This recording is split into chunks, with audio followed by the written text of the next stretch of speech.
Greetings and welcome, guys, gals, and non-binary pals, to episode 317 of the Words About Games podcast, the weekly news, culture, and gaming podcast for Words About Games. Fuck off, Moody.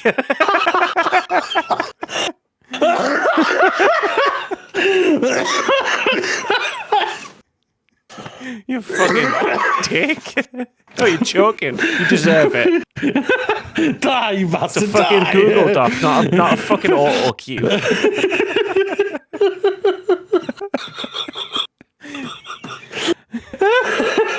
I'm your host, Amy K. Alexander, and I'm joined this week by the rat bastard, Daffy Mooney. You decided to start pushing fucking return on the Google Doc so all the fucking words were scrolling down while I was trying to read them.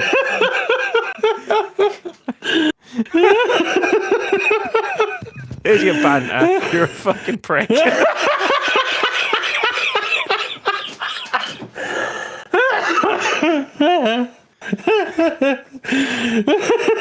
You should banter, you fucking prick. Oh my goodness. So that's the intro. I feel like it's all downhill from here. Was it uphill? We've had some good moments on podcasts before, like peaks and everything. We're doing an audio podcast this week because my face. Your face. To be fair though, it does look better than it did on Tuesday when it first inflated. But, inflated. Yeah, I'll still leave it for a bit. Yeah. You were on blimp, ready to lift off. It was like someone broke into my house in the night with a really bad, like a football pump from when we were kids, and just try to inflate the right hand side of my face. I didn't even notice until I was in the shower. I looked in the mirror. I was like, that's weird. Like, as I looked down in the shower, I was like, that's weird. I feel like I can see my face.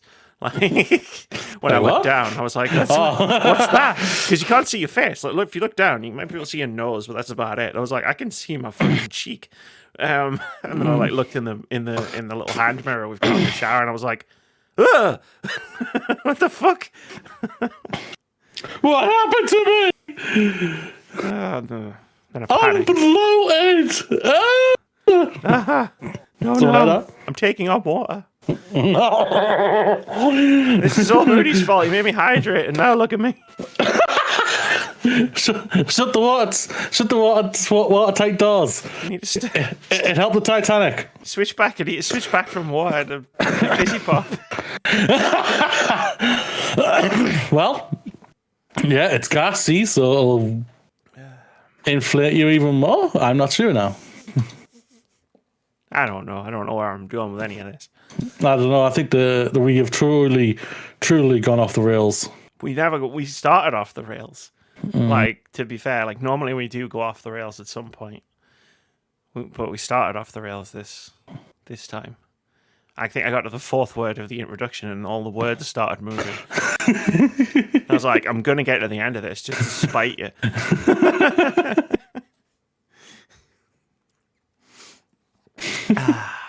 How are you? I'm not bad. I'm not bad at all, Amy. I'm chill. Yeah? I've had a chill day today. I've chilled, played some Pokemon, Shining Pearl. We discussed the looks of Pokemon.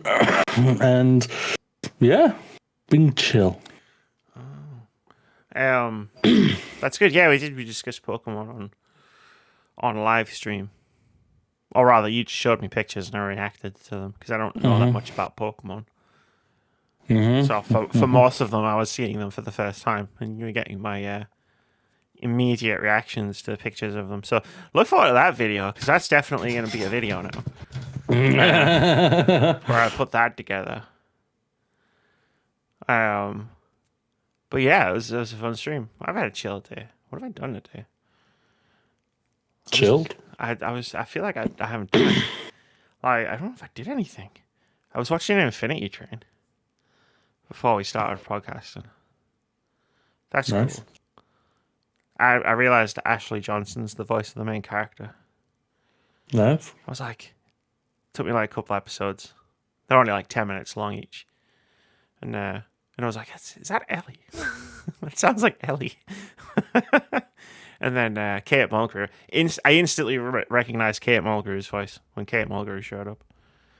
And then like it took a couple episodes. I was like, that dog sounds familiar because it's like a talking dog. I was like, it's fucking Ernie Hudson. It's the fourth Ghostbuster. He's playing a dog. But I think that's all I did. Like, I'm sure I did something this morning, but if you ask me what it is, I'm not going to be able to tell you. It definitely wasn't tidy up though. Definitely still need to do that. I have not started packing yet. Got a couple of weeks, so it's all right. Yeah, I've got time. Yeah. I mean, I mean this with zero disrespect. You don't have a lot of like space. Like you don't have a lot of pack, right? It's not like you're packing up an entire house or whatever. Yeah, no, not really. Yeah. We haven't got as much as what normal people would do if they were moving from houses. Yeah, right. Like I remember when I moved like out of a flat into this room. It's like, I had a lot more stuff. I had a lot more stuff back then. Embraced that minimalist lifestyle, and then I embraced finding and like just anywhere I could shove a shelving unit. Like, like that wall is there's too much negative space on that wall. I must be able to do something with it, and I'll just put a fucking shelf on it, or like some shelves in front of it or something. Because like, you gotta do. I'm at the point where I'm almost going to be having to like invest in like ceiling storage. My ceiling won't be a ceiling anymore. It'll just be like cubes. Like you get, like the cubes, just be individual cubes stuck to the ceiling. Yeah. And I'll have to get a ladder to like get my shit down. Like, I've got all my board games on the ceiling. That's safe. I'm sure nothing could go wrong here. Yeah. Yeah, the next time I probably podcast next week, probably won't have the shelving and Funko Pops behind me. Because I'll probably be packing them away. Yeah, that's fair. I mean, you got to start with the important stuff, right? Exactly. Like, your background is like your background, right? Like, that's the thing. It's me. That's the thing that you project outward into the world every week. Exactly. It's like, it's a part of me. It's an expression of yourself. Exactly. Hell yeah. Exactly. Hell yeah. Exactly. Hell yeah. Exactly. So how was your week? I need some good news. How was your week? Because my week sucked. I did nothing. That sounds awesome. Okay. Yeah, I did nothing. I really didn't do much, so. That's fair. I chilled. Like I thought, I've got a couple of weeks. Not more than a couple of weeks at the time. Sure. I can just chill and just like, have a week off. So like a couple of weeks like between jobs. I guess. Pretty much, yeah. I don't start work until the 12th. So I've got like I would take when yeah, at the beginning of the week, yeah. Yeah, technically from the time I finished with PlayStation, I will have had, by the time I start my new job, I would have 1, 2, 3, 4, 5, 6 weeks off. Nice. Basically, I've just took the summer off, like the so kids do. So you're just like a school child, yeah. You just taking the summer off. Yeah, basically, yeah. Wish you could take 6 weeks. I wish I had 6 weeks off every summer. Mind you, the way climate change is going, that might not have a choice. Yeah, true. Oh Jesus, it's been horrible. Buildings might burn down. It has been pretty sweaty, I won't lie. It's not been too bad the last few days. Yeah. But like, so when I originally was the first day so we did the podcast last week, and I was quite sweaty, and I thought it's the heat, right? Yeah. Because it was really hot. And then the next day, I didn't make it through work, like my day job. I got like 3 hours, and I spent most of that time, not most of it, but like a good like 45 minutes on a sofa, like in the back area, just lying on it. Everyone thought I was asleep. I wasn't asleep. And then I left. I don't remember. Like, I don't really remember the trip home. It's a blur. Like, I don't know. And then I thought it was just the heat. I thought, because the heat wave had been on for like a week at that point. Like the second heat wave. So like I was just like, it's the heat. I've just got heat. It's fine. I'll be fine. And then obviously the face. And I was like, maybe it's not just the heat. Maybe it's something else. And then I went, and a doctor was like, yeah, you've got an infection. Most likely. In your face. And I was like, great. She was like, on the Tuesday, she was like, it was that bad. That she was like debating to herself whether to give me like really strong, like really like the strongest antibiotics you can get, or send me straight to hospital. And I was like, oh shit! Like I was doing that thing where I was like, I'm sure it's not that bad. And most of the time, right, Doc? And most of the time, it's not, right? Most of the time, it's like not as bad as you playing it up in your head. But then when a doctor says, might just send you straight to hospital, you know, you kind of have a moment of going, shit, maybe it is. Yeah, yeah. You're just like, as a what? Yeah. Oh, what, Doc? What'd you say? She goes, come back in 2 days for a follow-up. And I was like, did you say days? I was like, damn, this must be pretty serious. But then I went back and it was fine. Like, things had been going down. I had a nice chat with the nurse practitioner. She didn't poke me in the face. The other one poked me in the face. And the ear. And the eye.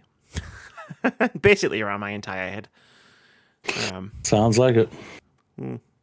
Now I'm just going to poke you, okay? Wait, what? Sorry, where does it hurt? And I said, it doesn't unless you, like, poke it. Like, and so she went, where is it? And I went, there. And she went, and I went, And then she was like, okay. Like, it was so close to my eye. She was like, we need to make sure it's not in your eye. And I was like, yeah, I didn't think of that. It's very close to my eye. That makes sense. But I'm fine. I feel better now. I'm just like, I was fluey. Like, you know, when you feel like you have the flu, but you don't like snotty or anything like that. I was just like, oh. Yeah, I know what you mean, yeah. But I'm still here. I've still got podcasts to do. I used the unexpected free time to finish my unpacking video. Cool. So, like, yeah, that was like a couple of weeks in the future, and I just went, I've got nothing better to do, and like, I can do this.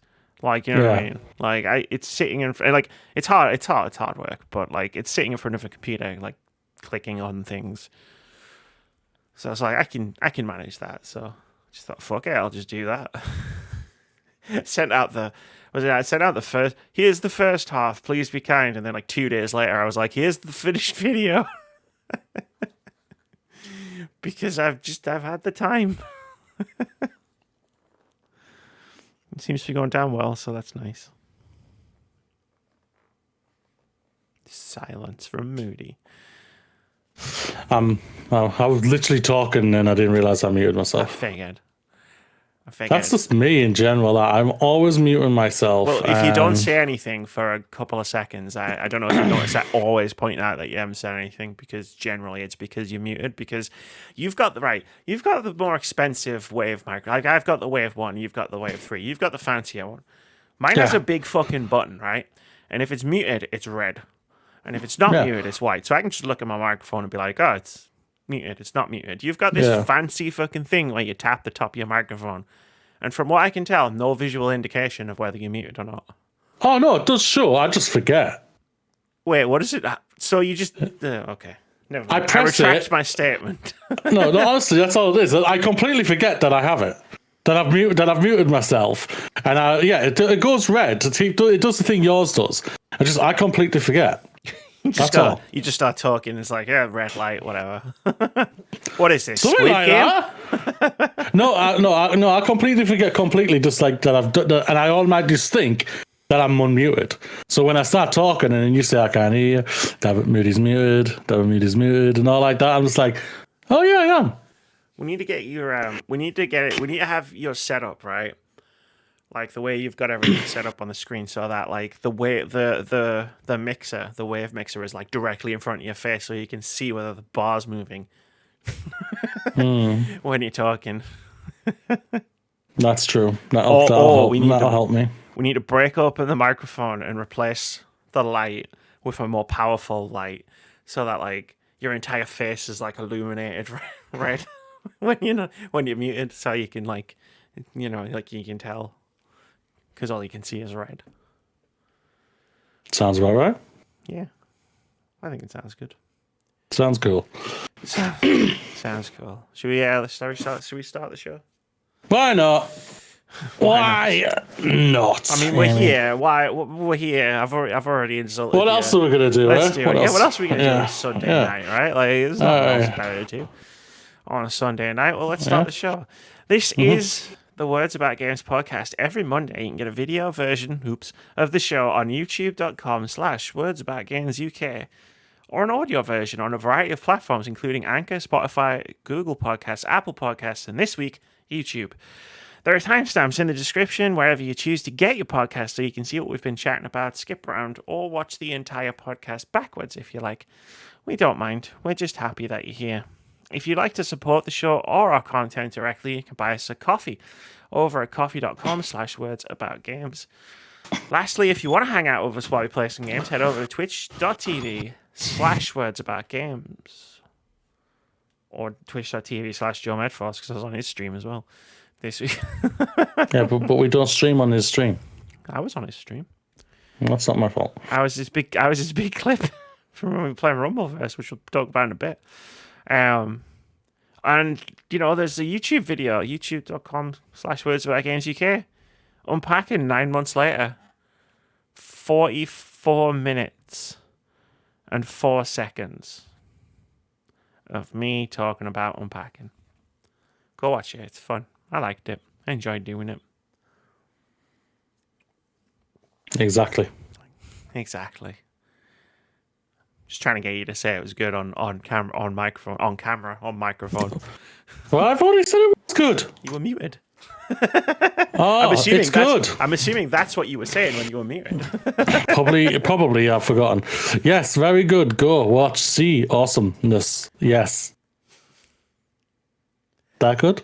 I mean, it'll do. The episode's awesome. Go and have a look. It feels forced now. Like I forced it out of you. It's just awkward. All right, then. But we're going to sit in it.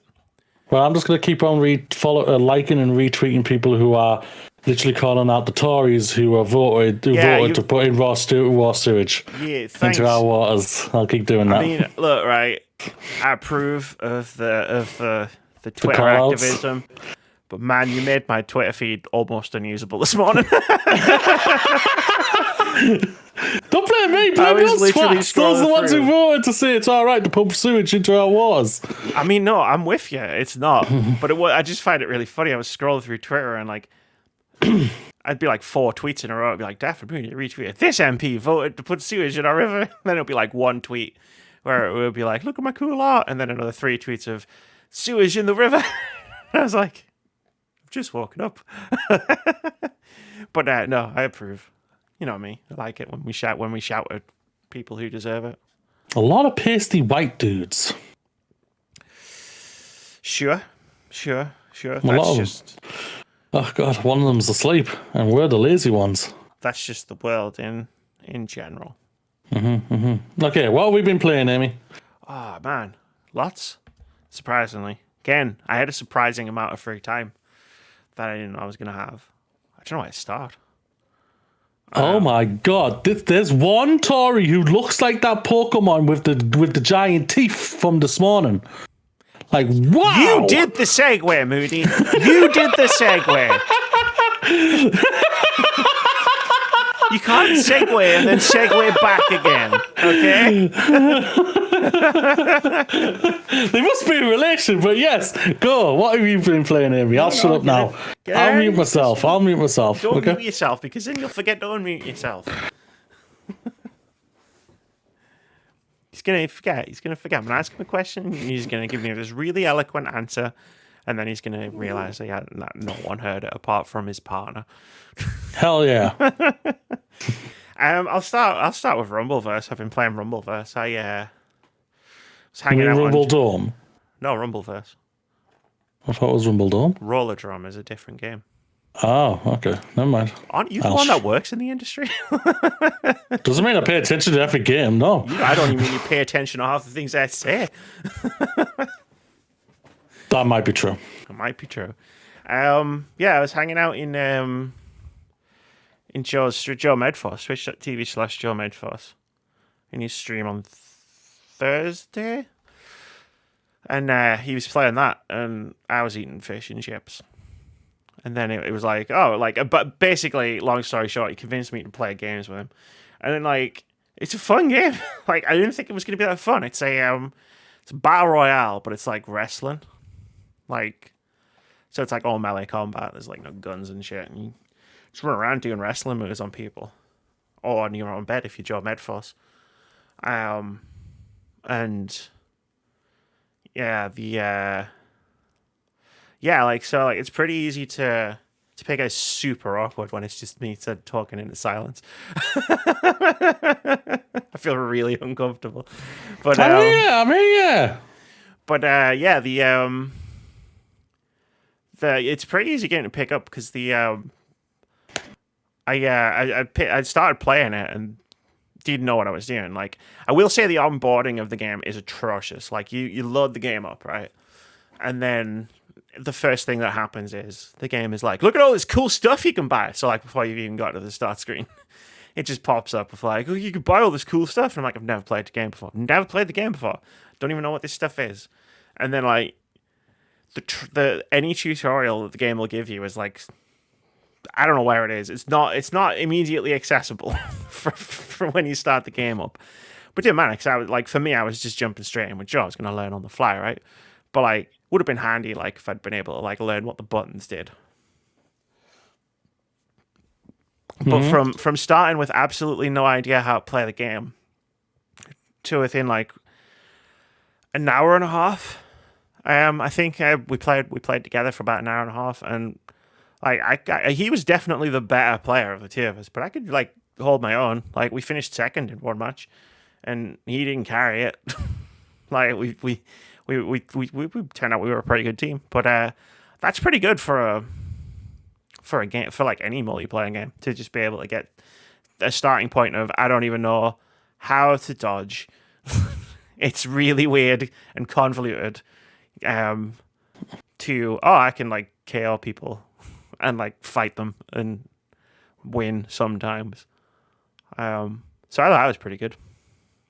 Nice. I have fun. Yeah, you get cool. to dodge. It's like you hold R2 to block in the game. So you hold R2, and then if you want to dodge while you're holding R2, you push L2. That's how you do it. I changed the controls pretty quickly because like this doesn't make my brain can't fathom dodging by holding a button and then pushing another button. So I changed all the controls on my controller. That also helped with my getting better at the game. Respect. You just got to do the things that are right for you in the moment. We all do. Mm-hmm. We all do. Mm-hmm. Cool. That's awesome. I'm glad you enjoyed it. Yeah, it's a fun game. Free to play, so cross-play as well. So if you've got friends playing it on one platform and you don't have that platform, you can play it on another platform. Nice. Mm-hmm. Nice. I said nice. I'm not mute, I swear. I went, mm-hmm. That's it. Yes. Thought you said,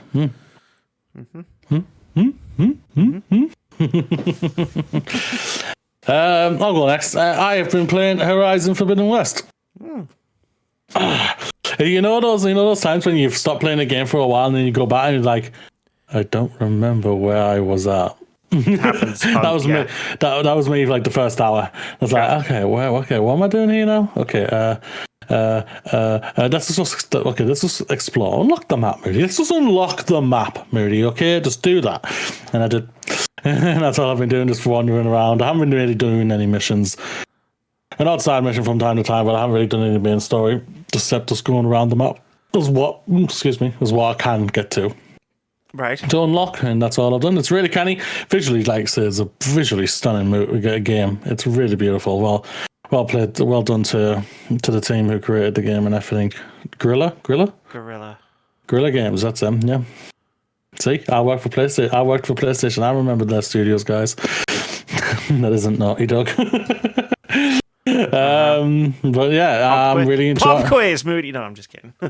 Pop quiz. Who created this one? Naughty Dog. Naughty Dog. It's the only Naughty Dog, right? Neil Druckmann, right? The king of all games. That's Cory Barlog. He's from Naughty Dog, right?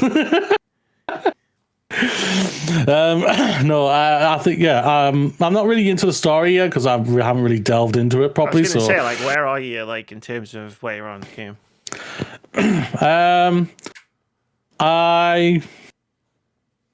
No idea. Great. I'm not gonna lie, I have no fucking idea. No idea at all. If that helps. Not really. If that helps. Not okay. at all, no. Her friend, I don't know the name. It sounds like this narrative is having a big impact on you. Well, I haven't really paid attention because all I've done is just unlock the map. I haven't really delved into the story yet to even get into it. So there's nothing much for me to talk about when it comes to the story. I'm enjoying the combat. The combat still is like buttery smooth with what I felt like it was when it came to the first game. They've just fine-tuned it a little bit more. The only thing I feel is absolutely useless is the spear. I'm just like, why do I want a close combat thing that doesn't do any damage? You've got to upgrade that thing. Like, I know, so but even after that, to like get that to be a viable option. Yeah, like it's crazy. It's good as like a last ditch, like, oh shit, you know what I mean? Like one more hit and it's right on top of me, whack it type of thing. Yeah. But yeah, like I switched through and you saw it because it was when I was streaming the game. Like I was like, I got bored of the stealth so quickly, you know. It's just like, but the combat's fun, so I'll just do that. I don't mind the stealth. Stealth's fun, and I enjoy that part of it. But tall grass. Isn't that what all stealth games do? That's what I mean. That's what I mean. It's just like, yeah. Oh, there's some grass over there. Yeah, red grass. Go into it and everything. But no, yeah. Like I said, story I can't really comment on it because, like I said, I haven't played much of it. But I am enjoying what I've played so far. I was just trying to get back into the motion of it, you know, because I hadn't really played it at all. Like I started it when I got my PlayStation, and I got not pretty far, but I got far as I thought was like good enough, and then obviously I was like full on rotation when it came to working and all the time, so I just didn't really feel like I had the time to do anything. And when I came home, I was just so knackered. I was just like, yeah, I can't be bothered to even play because I played for 4 days at work. I couldn't be bothered to play anything, so yeah. But now I'm back on the grind, and then I'll start work again, and then I'll just stop playing stuff. Yeah, that sounds about right. Yeah, and then what else? Sounds like a nice, healthy work-life balance. I'm sure 6 months from now we'll be talking about it on the podcast in a news story.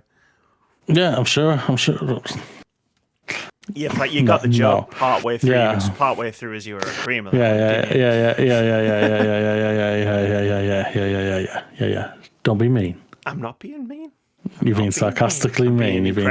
I'm being sarcastic. It's not a comment on whichever company you are working for. It's a comment on your own work-life balance. Yeah, my work-life balance is good. I've got 6 weeks off right now. That's how good my work-life balance is. I'm not commenting. Best not to. Oh, okay, what else have you been playing? Rollerdrome.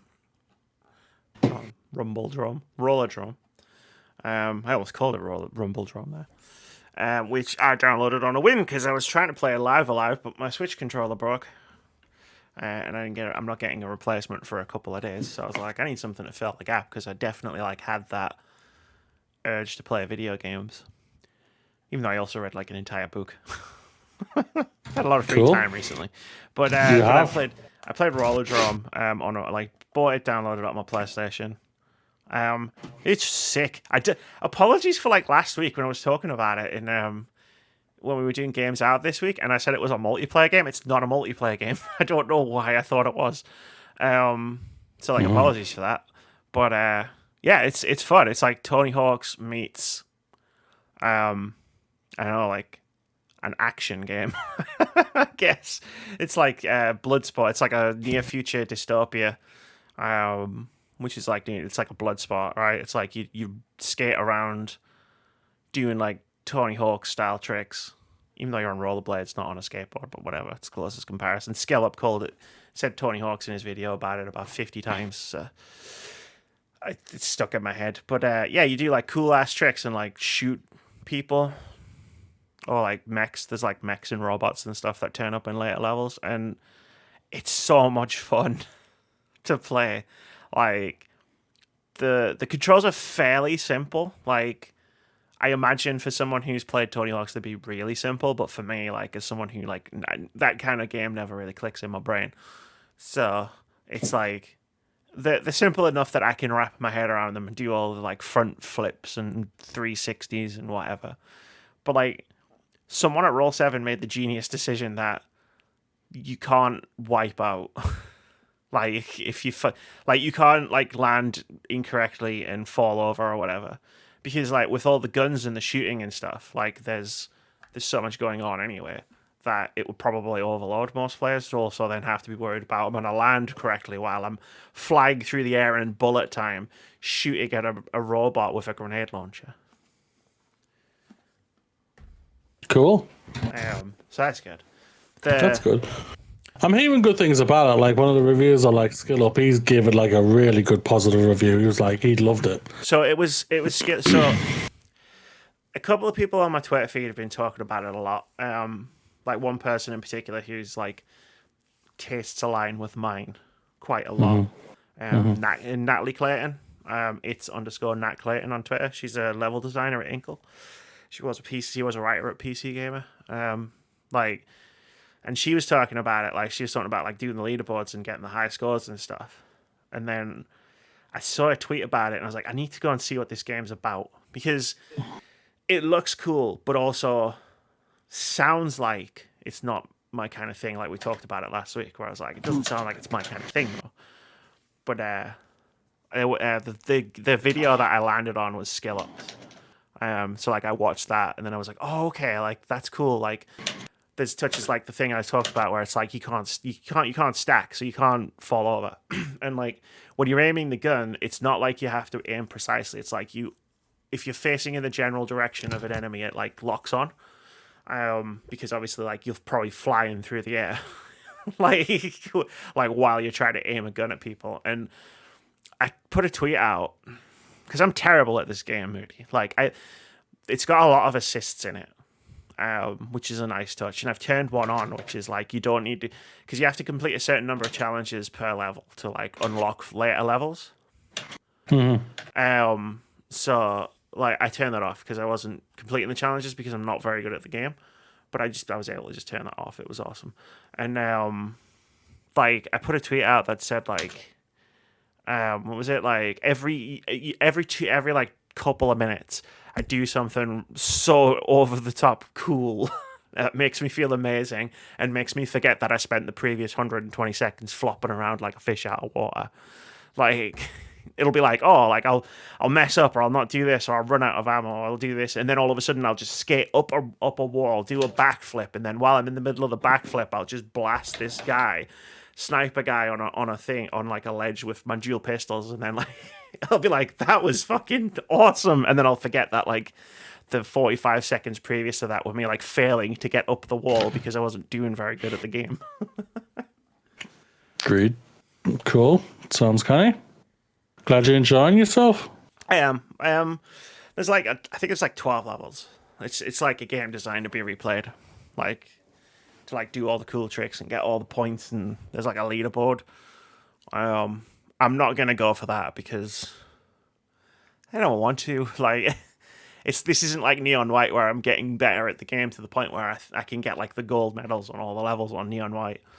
Like, it feels cool to beat the level, but I don't know if I'm gonna go back and do any better because I don't know I don't know how I would do better. Yeah, I understand. So, but it's a fun game. Like, if you like that kind of thing. Like, a surprising point of comparison to it would probably be Doom 2016. Yeah, that's what Skill Up said. Skill Up's literally said that. Yeah, I know. I was in his video. Like, just because of the you've got to keep moving. You've got to keep your momentum going. Like, it's more important to keep moving than it is to like shoot the bad guys. You know what I mean? Like, don't like try and like break and turn around because there's probably like 6 homing missiles and a laser behind you. Like, just keep going forward and you'll get back and just go for like an enemy you can see in front of you. So like it's got that like, I think that's part of why I love it, because I love that the feel of that of Doom. And I'm always looking for like games that feel like that. I didn't think I'd find it in a roller skating game though.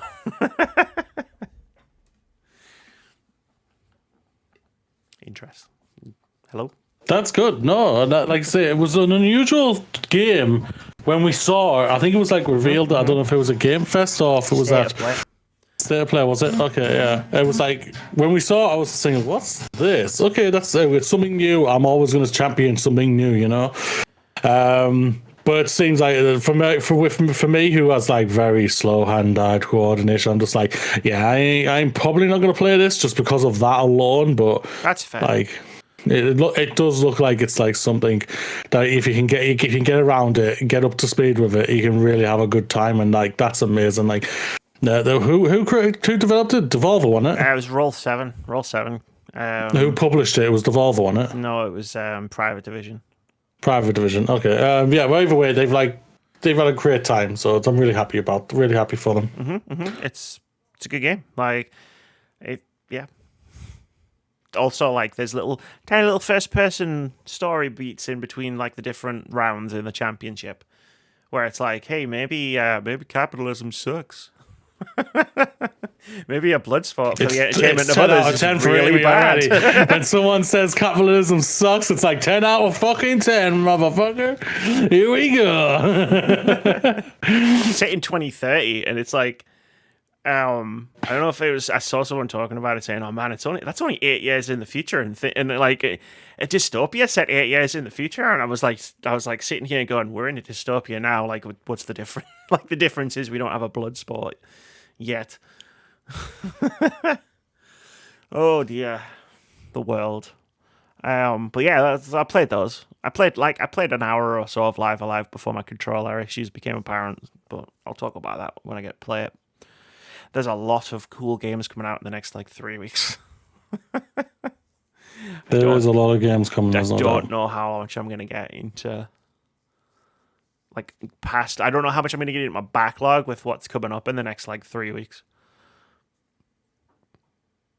I'd say a lot. There's a lot of stuff in it, so I'm going to be very excited. Like a lot of games coming. It's getting good. It has been a bit of a dry spell, not unlike overall, because it seems like there's not as much been coming out. It feels like the summers we used to have a few years ago.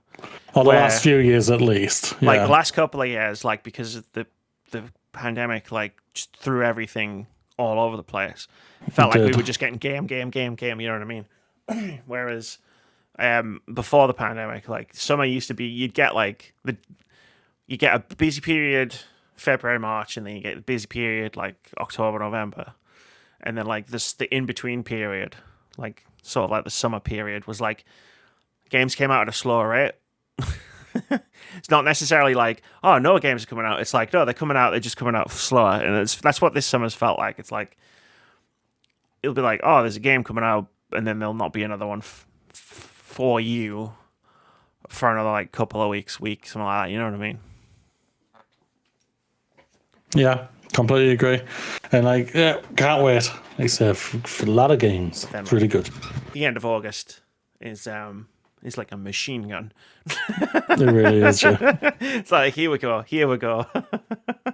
Oh dear, that's not good. It's great, but it's also not good. Do you play anything else apart from Pokemon? Pokemon Shining Pearl, like you say, I started that again. I really had a lot of like just chilling and just talking and playing, and everything was really fun. It's a good chill game for me right now, like which I'm really enjoying.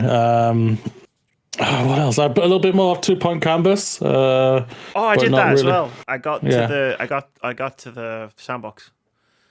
I cheated. I downloaded a trainer, get myself infinite money just so I could get through the 4th level as fast as possible. And then I unlocked the sandbox, deleted the trainer, and just played the sandbox. That is true. That is true. I'm glad you got where you wanted, and that's all that matters at the end of the day. Sorry, go on. I totally interrupted you. No, you didn't interrupt me whatsoever. This type of banter is what it's all about. I'm just distracting myself a little bit. So I know, because you said that's true or something where I was like, that's what? Like 20 times, yeah. Yeah, it's that. Okay, that's Rudy's not paying attention. Rudy's I can just tell not he's even paying not. attention on his own podcast. It's our podcast, so okay. No, I haven't really played anything else now. So that's true. Fall Guys. We played a few last 2 days. We played Fall Guys together. Yeah, we did. That was because I wasn't streaming because we were going to play somewhere else. Yeah. Yeah. Moody's like really lucky or really amazing at Fall Guys. It's one of those. And there's no evidence of this fucker. There's evidence. I'm backing you up. Okay. I saw it happen with my own 2 eyes. You did. But I was the one that won. Fuck you.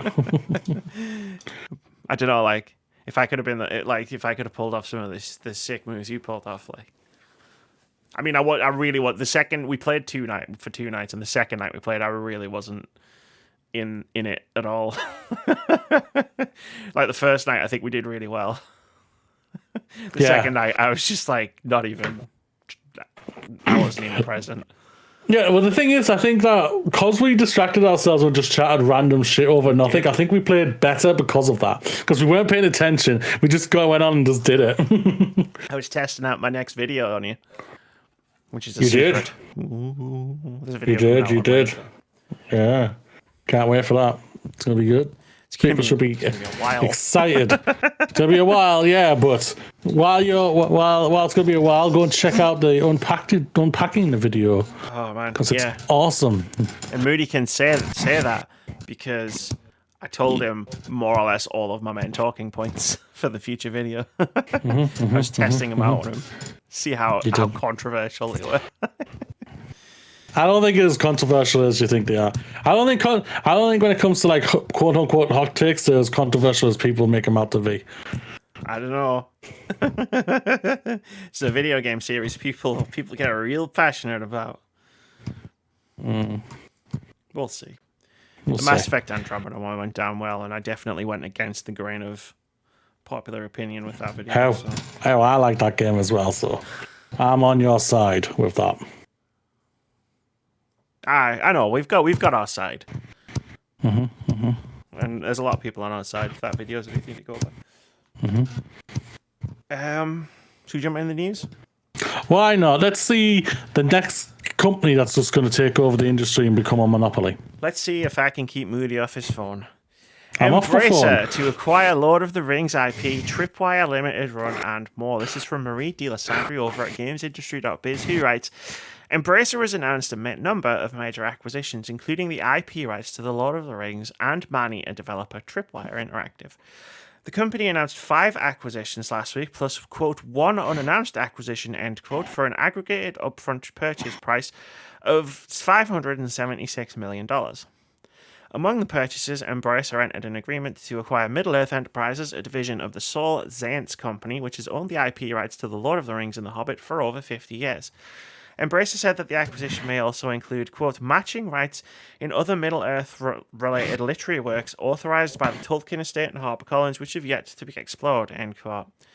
Embracer said the acquisition was in line with its, quote, IP-driven transmedia strategy and expressed interest in exploring additional movies based on iconic characters such as Gandalf, Aragorn, Gollum, Galadriel, Eowyn, and other characters from the literary works of J.R.R. Tolkien, and continue to provide new opportunities for fans to explore this fictive world through merchandising and other experiences, end quote. Embracer also acquired Collector's Editions Publisher Limited Run, with the transaction also including the company's 40% ownership in the joint venture Super Deluxe Games in Japan, that will source more games to Limited Run on the Western market and provide a channel to sell Limited Run's catalog in one of the strongest markets in the world for video games. Stingtrix, which provides, quote, vocal processing effects technology for karaoke, gaming, and entertainment, end quote, was also part of the buying spree, with its acquisition done via Embracer's new operative division, Freemode. Freemode will focus its, quote, operating activities in the retro, classic, and heritage gaming category, as well as investing in iconic gaming and entertainment properties, end quote. The group also announced the acquisition of Killing Floor and Mania developer Tripwire Interactive and its publishing arm Tripwire Presents, as well as Teardown developer Tuxedo Labs, both via its subsidiary Saber Interactive. Embracer Group CEO Lars Wingefors commented, quote, today, Embracer becomes an even better group. I don't know why I'm doing a voice for him. I am pleased to welcome an amazing group of entrepreneur-led companies to the Embracer family and to extend our portfolio with some truly remarkable IPs and franchises, including Lord of the Rings. It is encouraging that our group has become a natural and preferred buyer of creative, growing, and profitable companies within the gaming and entertainment. Several discussions with entrepreneurs now joining have been ongoing for more than 3 years before the stars aligned today, which underlines the importance of a long-term perspective in building our group, end quote. So the Borg just assimilated like 5 more new companies. This is getting ridiculous. We are Embracer. We are large or technological. There's gonna be like biological. fucking 5 fucking companies in gaming by the time the dust settles on this. This is fucking ridiculous, man. Yeah. So from one point of view of mine is that I don't mind this as that much, because at the end of the day, this will hopefully stabilize some companies that will make that sure they don't collapse or go bust and everything like that. I understand where people come from, like yourself, who hates companies buying up companies and everything like that. But like we said the same when it came to like when Microsoft bought up all those companies, and we were like saying, yeah, hopefully that means they're stabilizing them. They're going to pump in money so they can create some great games and new IPs, or continue what they're doing with already existing IPs and create them even more, and just give them a carte blanche to do whatever they want, really. Hopefully. Until the numbers go down.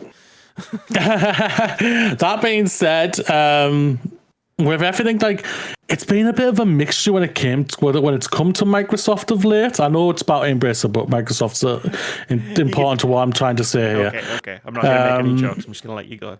I know you wanted to say a joke there. But like we've talked about on many occasions, like Microsoft, like they don't seem like they're managing at least 2 of their teams very well. They've got a lot of mixed feeling towards, like, when it comes to even acquiring Activision in general, especially with everything that's going on with Activision. And everybody's just thinking, oh, when they buy Activision, they'll just be able to fix it all instantly. Thinking, no, it's going to take a lot of time and everything, and money and resources to do sort that completely rotten company to the core and fix it. It's going to take years to get that sorted and whatnot. And deep down, all they're really doing is acquiring Call of Duty deep down and everything. I know they had a lot of their games at their presentation when in June and everything, but I'm not really. We'll see how, like, Embracer, like, even though we've mentioned them many times and everything like that, I keep forgetting about them all the time. Like, they aren't really the Borg, because the Borg are big and not flamboyant, but they just charge in and destroy everything and not do it quietly. These guys are doing it all quietly and buying these companies up and IPs and everything. So, and we aren't hearing anything bad when it comes to like how they are controlling the companies and running the companies, should I say, and how they and everything like that. Until we're hearing like, oh, the Embracer's company of toxic masculinity and all like that is ruining their company and ruining all the other companies they've bought up and gobbled up and everything. Boo them and everything. But we aren't hearing anything right now, so I'm okay with this right now, but we'll see what happens. Sorry, the laughter was because the flamboyant Borg. I immediately pictured like the one queer Borg cube in the collective. Oh. That would have been a nice episode on Star Trek Lower Decks. That could have been funny. Give it time. It's Lower Decks is still going. Yeah, it could be this season, 3rd season next week. Hell yeah. It's just it's too much. It's like so many companies are under the control of one big company, right? And Like, what do you do if you have a terrible experience at an Embracer Group company, right? Like, we're gonna read later on about Nintendo, and like we've read about in the past for like a bunch of others. It's like, where do you go? Like, how many like studios have just been closed off to you if you don't want to or can't work for the Embracer Group anymore? They own a fucking shit ton of the game industry at this point. Like, a huge slice of that pie is owned by this one company. Like, and what happens if that quietly. company it goes under? Like, it's possible. Like, the amount of projects that must be ongoing right now at Embracer, and the amount of money that must be being piled into just making like sure that even if every studio is just making like one game, like that's a scary thought, because what happens if a few of those tank? Whoa, and then like you've got the stuff that we know is going to happen. Like the more you like centralize all of these game development studios into like under a few different umbrellas, like it stifles competition, it stifles creativity, it gives companies less incentive to bolster workers' rights, because, well, where else are you gonna fucking go? Like, we've even heard game studio bosses say that to employees. And I know I'm just saying what I've said for the past few years, but like, it's starting to get on my tits now. I say it's starting. It's been getting on my tits for a while. I was gonna say, like, oh my god, man! Like, remember Vicarious Visions? Remember how they made like a really good Crash Bandicoot game and then remade Tony Hawk's 1 and 2? Thought it'd be like one of the best reviewed games of that year, but because they were a wholly owned subsidiary of Activision Blizzard, the studio got shut down, and now they make maps for Blizzard. Like, that's what they do. That was their reward for all of that awesome work.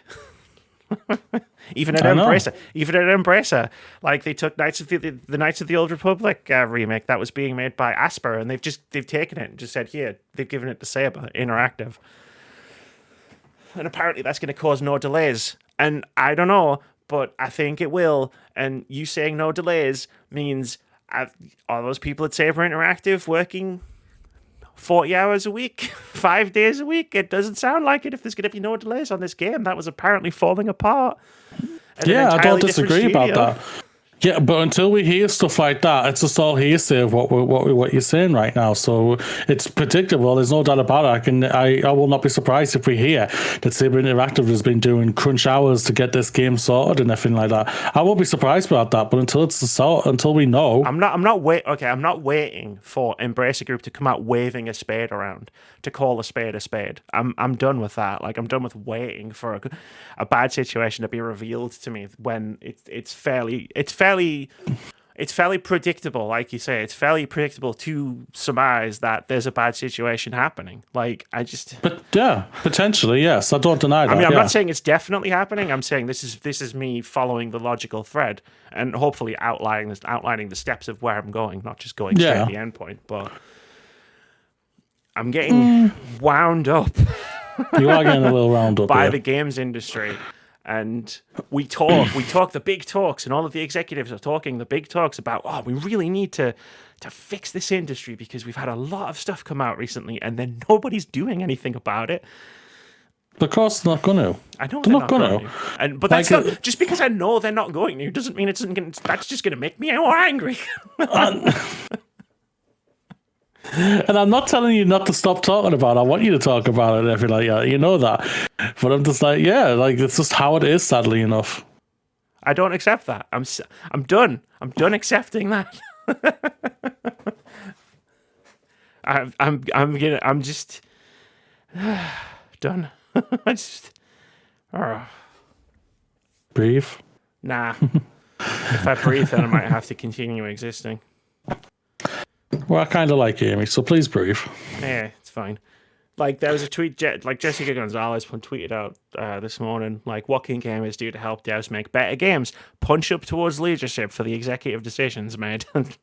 Like, she's not wrong. She's not wrong. And yeah, like, we could go down a rabbit hole of talking about the things that we've talked about before, where it's just like, and where's everybody's fists, Moody? Where is everybody's fists? I won't reveal where I'm at. I won't reveal. You know where I'm going and everything like that, but I won't reveal it on here yet until I'm ready to reveal it.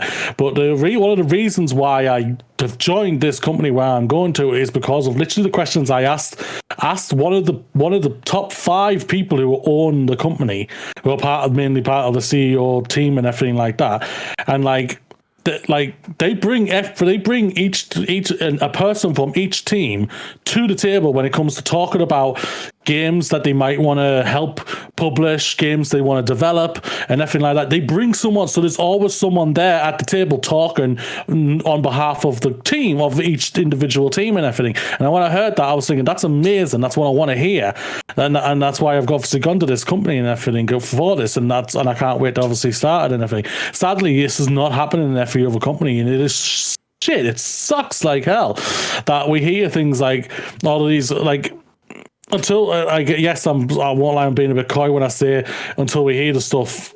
I don't think it's fair to properly get onto them about it until we hear it and everything like that, because we could be stirring shit for no reason at all. That's why I get a little bit apprehensive rid of it. But at the same time, we know Embracer Group don't do that for any of the teams whatsoever. Where my company does, bring someone from each team that they own to the group, to the table to have a proper conversation, saying, okay, where are we going? Where is this team? Where is Embracer going? What are we doing here? Type of thing. Where is the direction you want to lead it? Is there anything we could help to improve it, or you know what I mean? And so we know they don't do that. We know that. It's the same thing with what's happening with Warner Brothers right now, and Microsoft and all of this shit and everything. It's crap. I don't deny that, and hopefully things can change and whatnot, and I would hope it does, but. It's just sadly it's where it's. I just feel like there's a large contingent. Not a large contingent. I feel like there's a contingent out there who are waiting for the change to happen to the industry, if that makes sense. In the way of not actually act because things don't change if you sit back and wait for them to change. That's not how any of the world works. I'd hope over the last few years we've all figured that out. Maybe I am pushing it a little bit far by extrapolating what I think is happening at Embracer Group, and maybe that's right. Maybe I am being unfair. Maybe I'm just in a headspace right now where I'm getting very angry, and I'm letting that anger lead me a bit. And if I am, I'll reflect back on it when I'm less angry, and I'll hold my hands and say maybe I fucked up. But and if and when those news sites come out and say all these things are happening, every night, I will literally say, Amy fucking called it.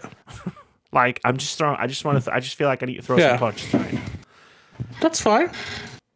I mean, if you want to talk, we could talk about things we know that the Embracer Group is going on at the Embracer Group, like their $1 billion investment from Saudi Arabia.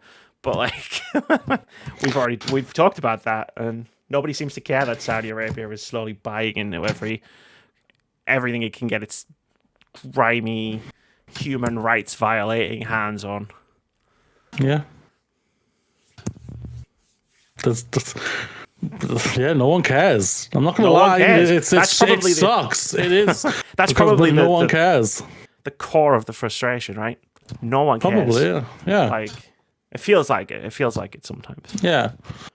No doubt about it. Yeah, like when you see amazing videos from Stephanie Sterling and everything, and what they do, it's absolutely amazing. They call it out every single episode for some shit that's happening in the industry. They don't want to do it that way. They want to be talking about the video game industry in a positive light and everything. But sadly, the industry does not allow it. Companies do not allow it, and it's crap and it's terrible. You've still got the crap with what's going on with Ubisoft. It 2 weeks ago? That it was a year. It's been a year since the whole thing came out. Nothing's changed. And I just want to point out that right now, as we're recording, I've got Twitter open. Ubisoft is trending, and everybody's like, "Ooh, there's a rumor that they're making a Blade game. Isn't that awesome?" And I'm like, sure, why not? That's awesome. It's not really awesome for all of the people who are suffering working at that shite arse of a company, but yeah, sure, great. They're making a Blade game. Fantastic. Who cares about the employees? They don't, sadly. And neither does the Activision. Neither does many companies, sadly. And it's just how it is, and it's what is incredibly infuriating. I don't deny that. Like I won't lie, like before I started this podcast, I was probably very naive when it came to the industry. I don't deny that when I started college and everything. And then I've learned more from research when I was doing at college, and then bloody obviously coming on the podcast and chatting with you and seeing all the shit that's just piling on in the industry, and you just like go, when will it ever end? And sadly, it won't end. It won't. And I don't know what anyone can really do. We can't freaking ask any government to try and do anything because all of them suck. All of them really suck in their own unique way. We've got our crap one, which is just terrible. We've got one over across the bloody Atlantic who's just sleeping on the job and everything. And you got others who just don't do nothing, whatnot, and everything. And it's just like really, really crap. They can't come. No one's going to come in and try and do legislation to try and clamp down on the industry to make sure the companies are not freaking hurting their staff and everything. But what we need to do is, and we're going to get on to stuff about employees' rights because it's in the podcast later on.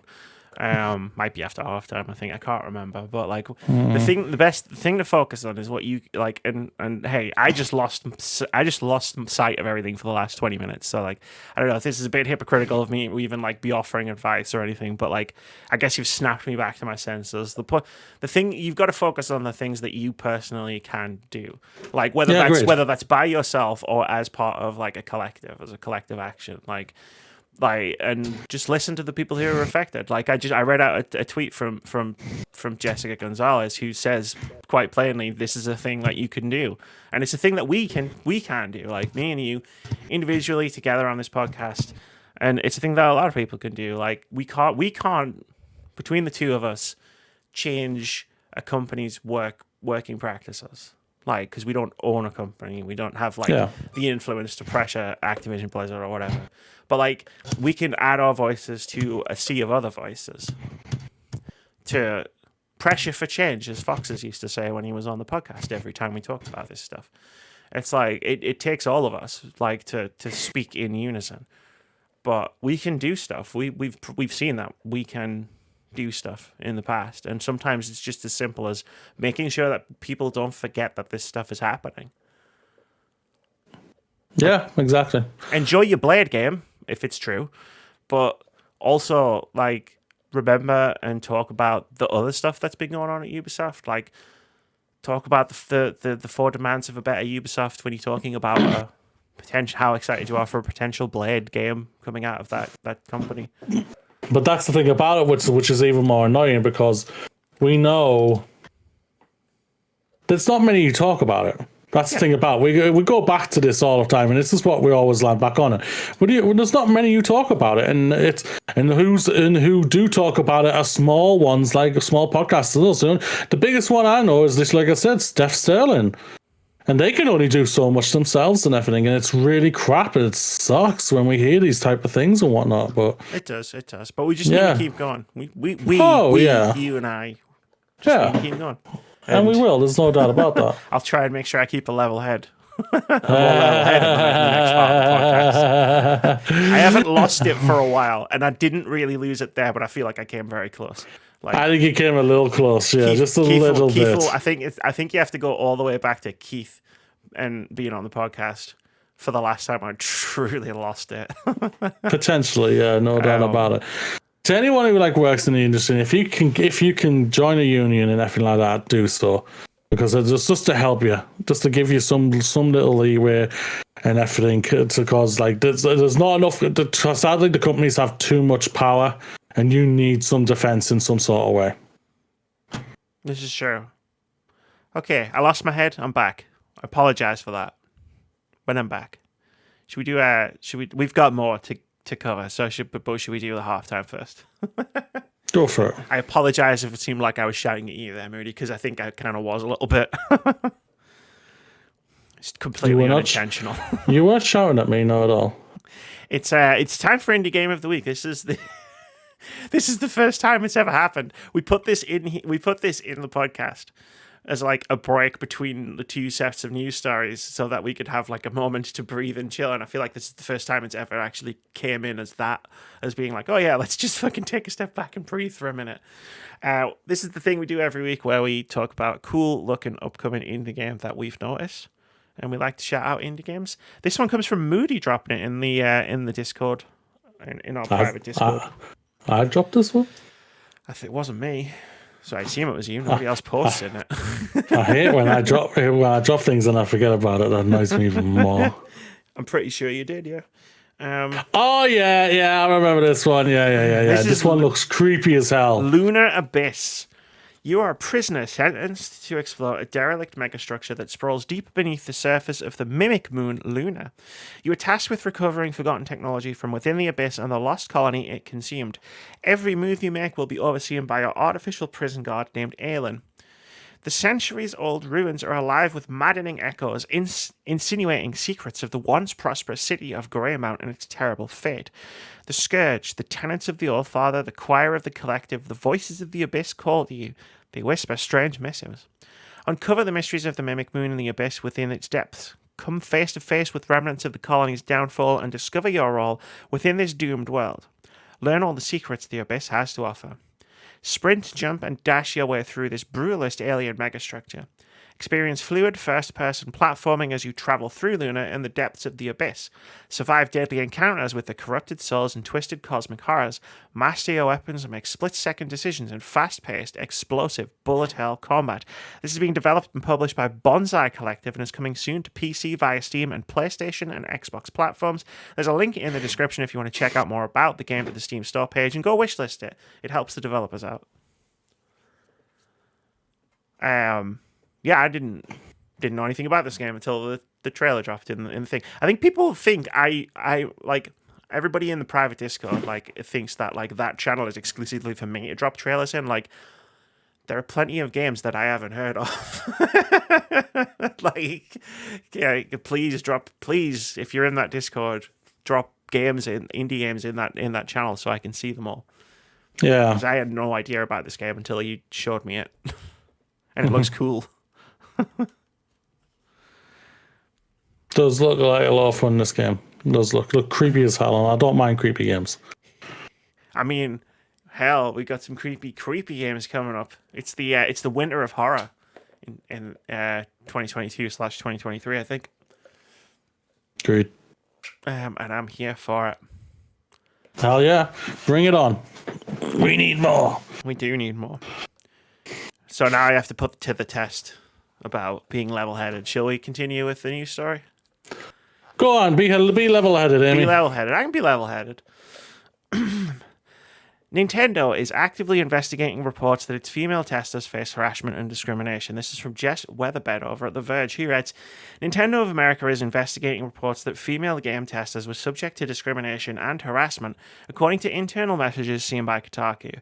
Earlier this week, the publication published a scathing report exposing a toxic workplace culture at the company in which female staff and contractors were targeted by male colleagues. According to Kotaku, Nintendo of America President Doug Bowser sent an email to employees acknowledging the claims on August 16th, the same day the report was released. In the message, Bowser stresses that the company is taking the allegations seriously, stating, quote, "We have and always will investigate any allegations we become aware of, and we are actively investigating these most recent claims," end quote. Bowser also highlighted that Nintendo has, quote, "strict policies designed to protect our employees and associates from inappropriate conduct and expect full compliance with these policies by all who work for or with us," end quote. Kotaku's report says women are underrepresented and underpaid among Nintendo's contractors compared to male peers, making up just 10% of the teams. In addition, a former employee claims that female Nintendo staff were overlooked for full-time work and progression opportunities. The report also detailed a frat house workplace environment with mentions that female staff were subjected to sexually inappropriate behavior and homophobia from male Nintendo employees. Another allegation mentions a group chat within Microsoft Teams in which a male member of staff justified attraction to a prepubescent game character and shared memes about which Pokemon would be best to have sex with. One former employee within the report is quoted saying that, quote, "Nintendo was almost like a nightmare," end quote, and that management warned her to be less outspoken after she reported inappropriate behavior to them. Kotaku's report highlights workplace inequality between contracted and full-time employees, and Nintendo has previously come under fire for accusations of union busting following a filing with the National Labor Relations Board. Charges from this filing include discharging employees for joining a union and discussing working conditions and salaries. like picking away at a scab, this news story. Like, every time you think you're finished, there's just more there. There's no doubt. Won't Yeah. stop coming out. I've taken that metaphor to its logical conclusion. Now you can say what you were going to say. I'm not going to say anything after that puss comment.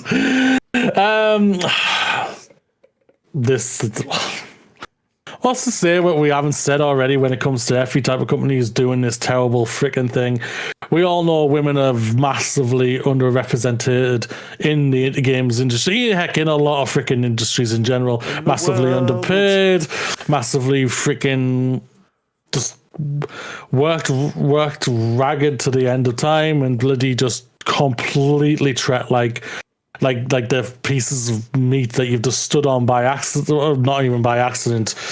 And it's just disgusting. It really is. And to hear the two words which we heard from Activision to happen in Nintendo: frat house. Frat house. It's just, I hate hearing all this, and it's just like, what is it with this industry, man? It really is. It's the industry I love, but for fuck's sakes, I kind of hate it at the same time. When you hear things like this, homophobic behavior, freaking. Oh yeah, like I read the Kotaku article, which was like it was too in depth to read on the podcast. If you want to know more, you should go and check it out. It's very in depth, and like the homophobia is just the thing is, like, what is it with the games industry? Like, I'm gonna keep our discussions strictly centered on the games industry because it's a games podcast. But obviously, like, you can apply this to most industries around the world. But this is what happens. So, like other industries, the games industry is built around men being in charge of everything, and these are like the prevalent attitudes of when men were hugely like overrepresented throughout I'm talking like 20, 30 years ago, when like, you know, men were hugely overrepresented throughout the games industry. Like, they still are hugely overrepresented, but like when you would have like all male teams and no one would bat an eyelid at it, you know, and the people in those all male teams like probably behaved like a frat house. Like, that was probably how the team behaved, and that was tolerated and fine because everybody there was men. And what is happening is those attitudes carry forward, and as more people of basically everyone who is not a cisgender white man like is now joining, like more of everybody else is joining the games industry, they're still taking those attitudes forward because they think that is an acceptable way to behave around other people who work at the company, and it just is not. Like, if you work in a certain way and you tell a certain type of joke, right, like, and everybody present is comfortable with that, then that's fine. Like, one of the claims that was highlighted here, it was the group chat thing, where, you know, one of the people in that group chat was making jokes about which Pokemon they'd like to have sex with, and I was just on a live stream where I made a couple of jokes like that with me and Moody. But if Moody or anyone who was in chat at that moment had said, "Actually, this is making me uncomfortable, would you stop?" the correct response is to go, "Yes, I'm really sorry I made you uncomfortable. I'll stop." Like, but that's the part where there's a disconnect, because these men get defensive, because this is how they've behaved, and it's been fine before, even if it hasn't been fine before, right? Because like not everyone's going to speak up when they come into contact with this stuff, because there is a real danger of retaliation from those men. Yeah, and that's how it happens. That's how this whole thing continues to get perpetuated.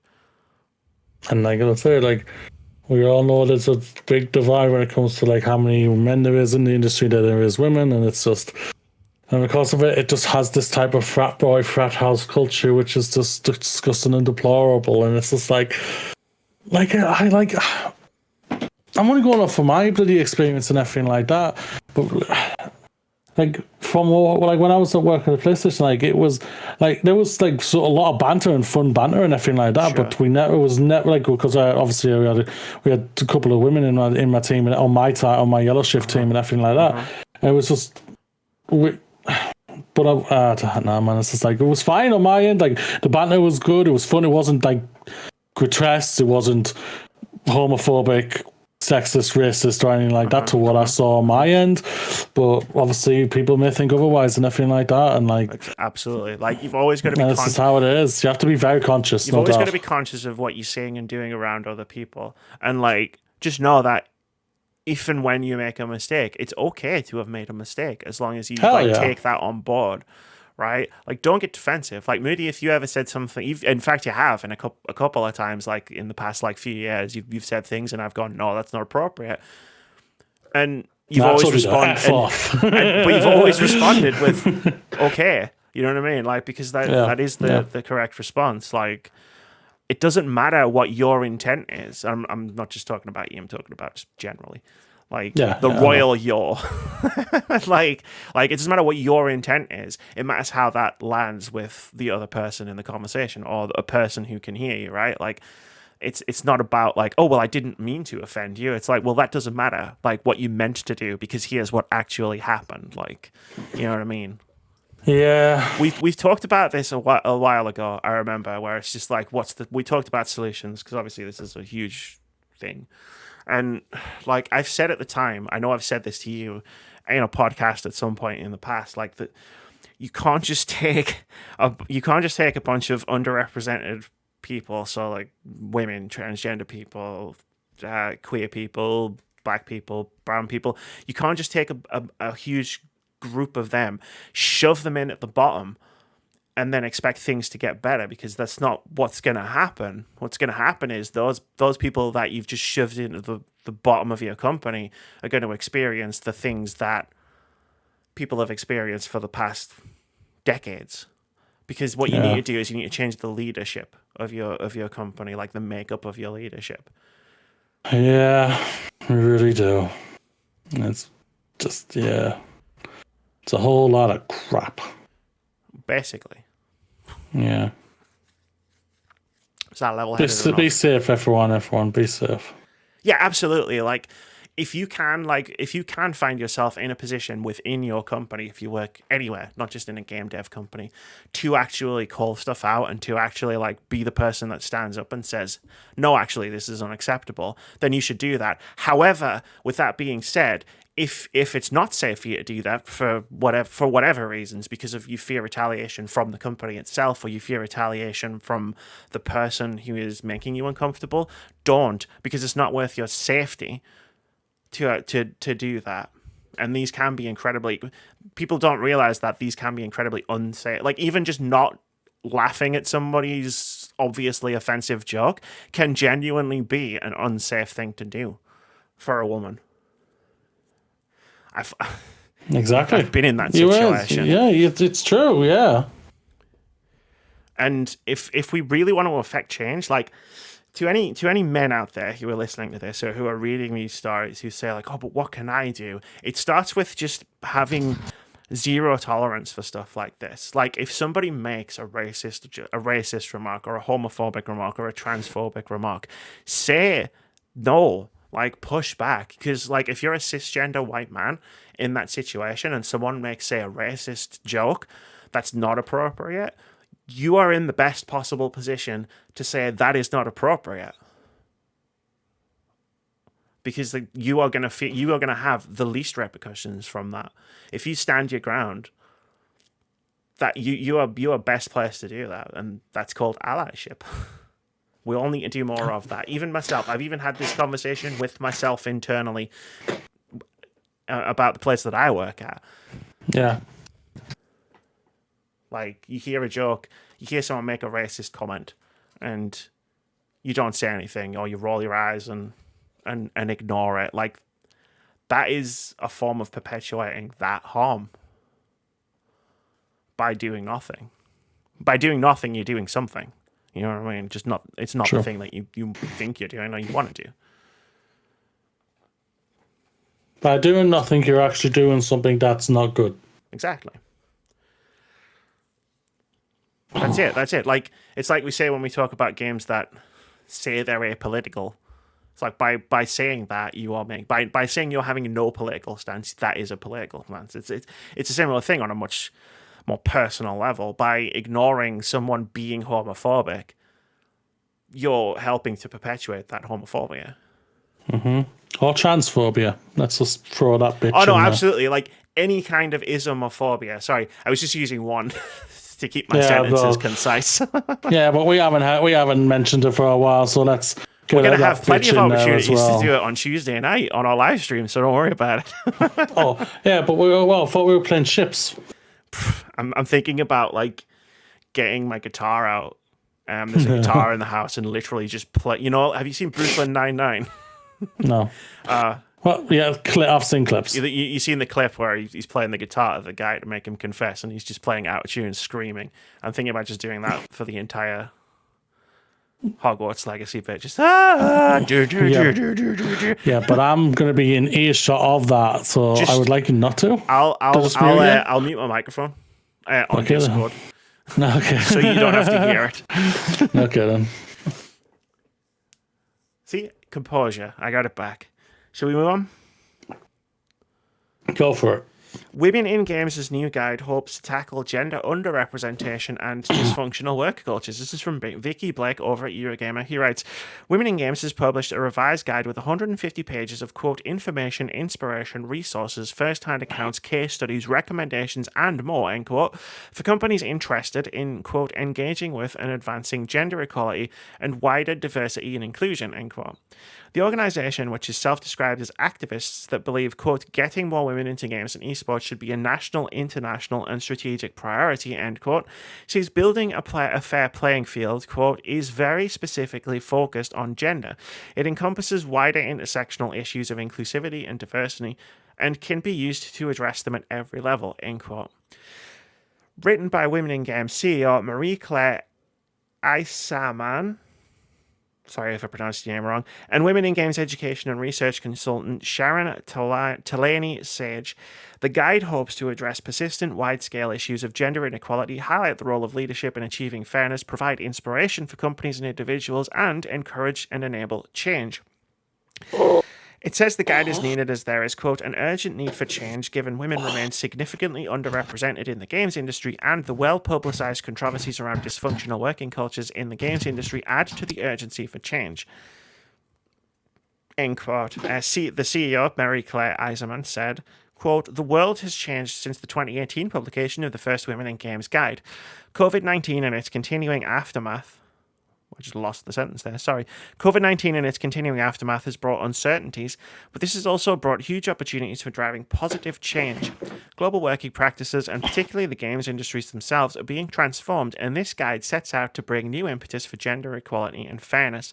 The guide is part of our aligned efforts to take actions in support of the UN's SDGs, particularly number 5, gender equality. And integral to a larger portfolio of work within our 5 spaces of action: industry, education, policy, community, and culture.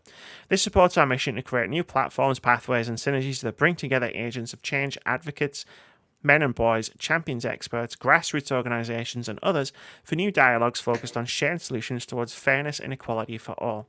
This is a moment when integrating practical steps in every area to bring about gender equality is not just fair, it is achievable, end quote. The guide can be downloaded free of charge at the official website, which is linked in the description of the video. Sweet. This is like really good. Like what we were just talking about on the last story, there's nothing, the lack of representation for women is shite. Let's just be frank, it is absolutely crap. And but also it's like because they're like freaking hell, there's like so the misogyny that's in the industry can also be very overwhelming, can be over frightening as well.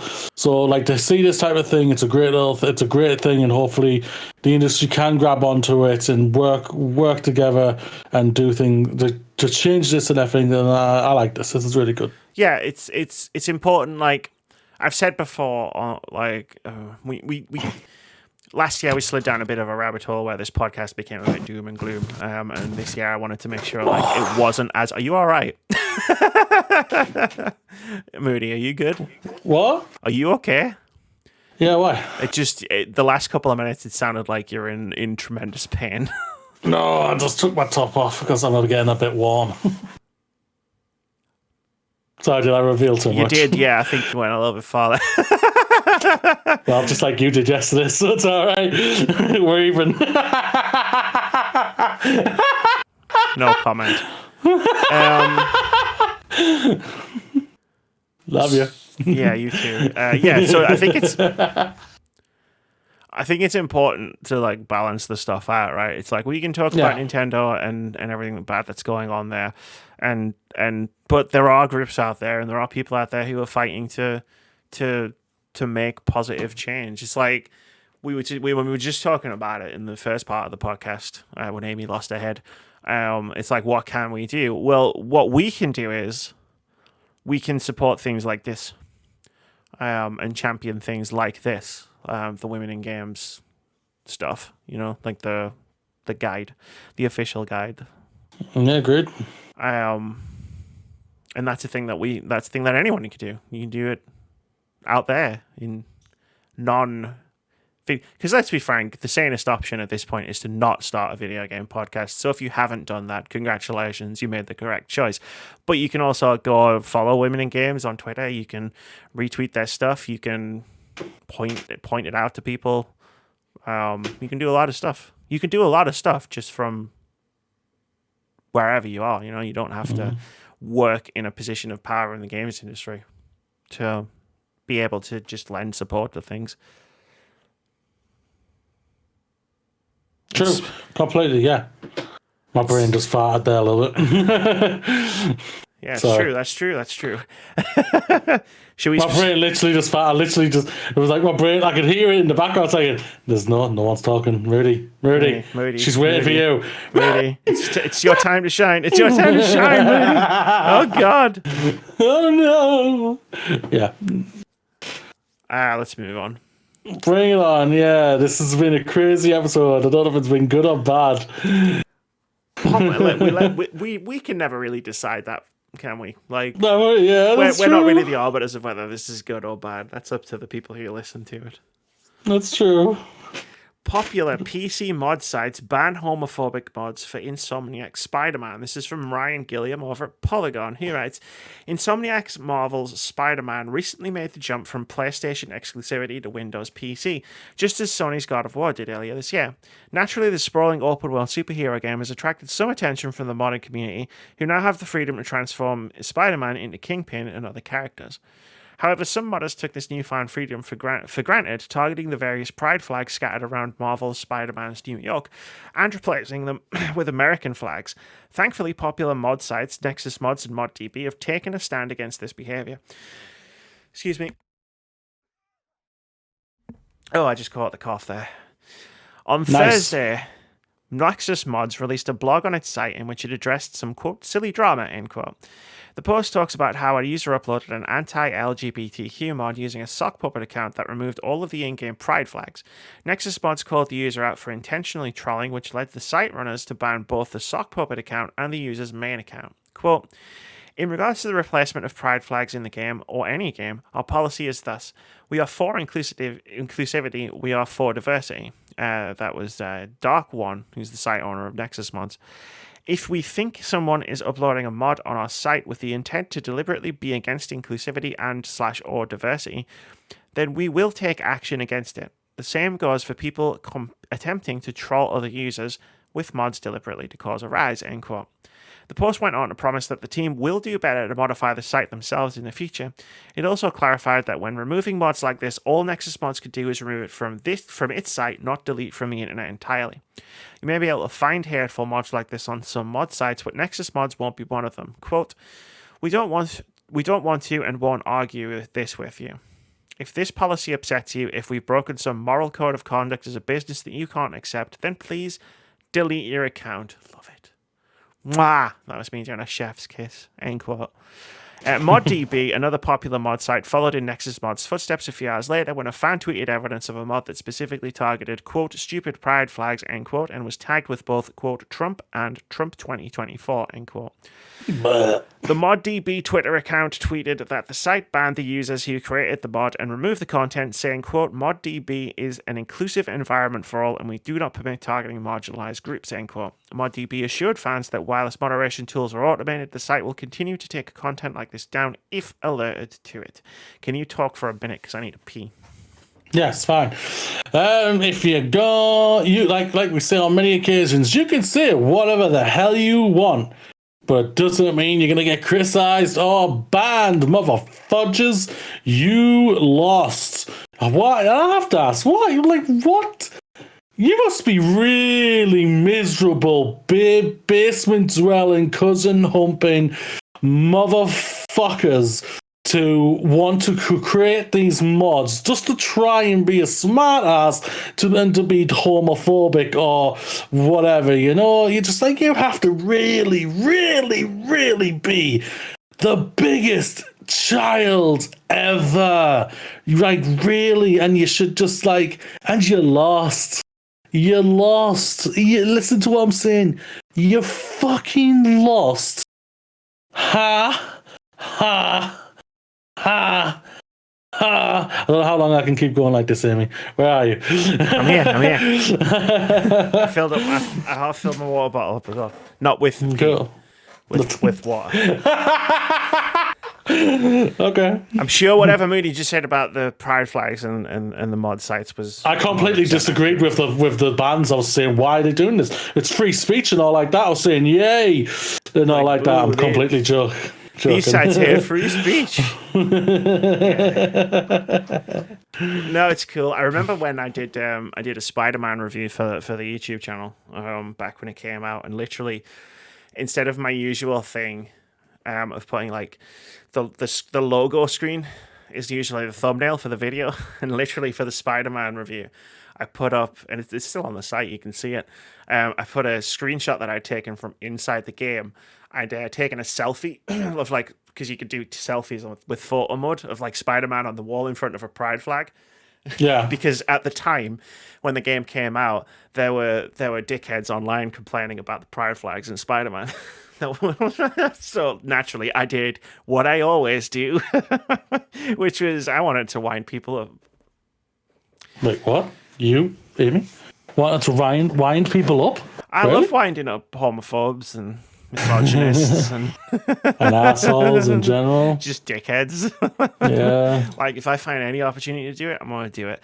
Like, hell yeah.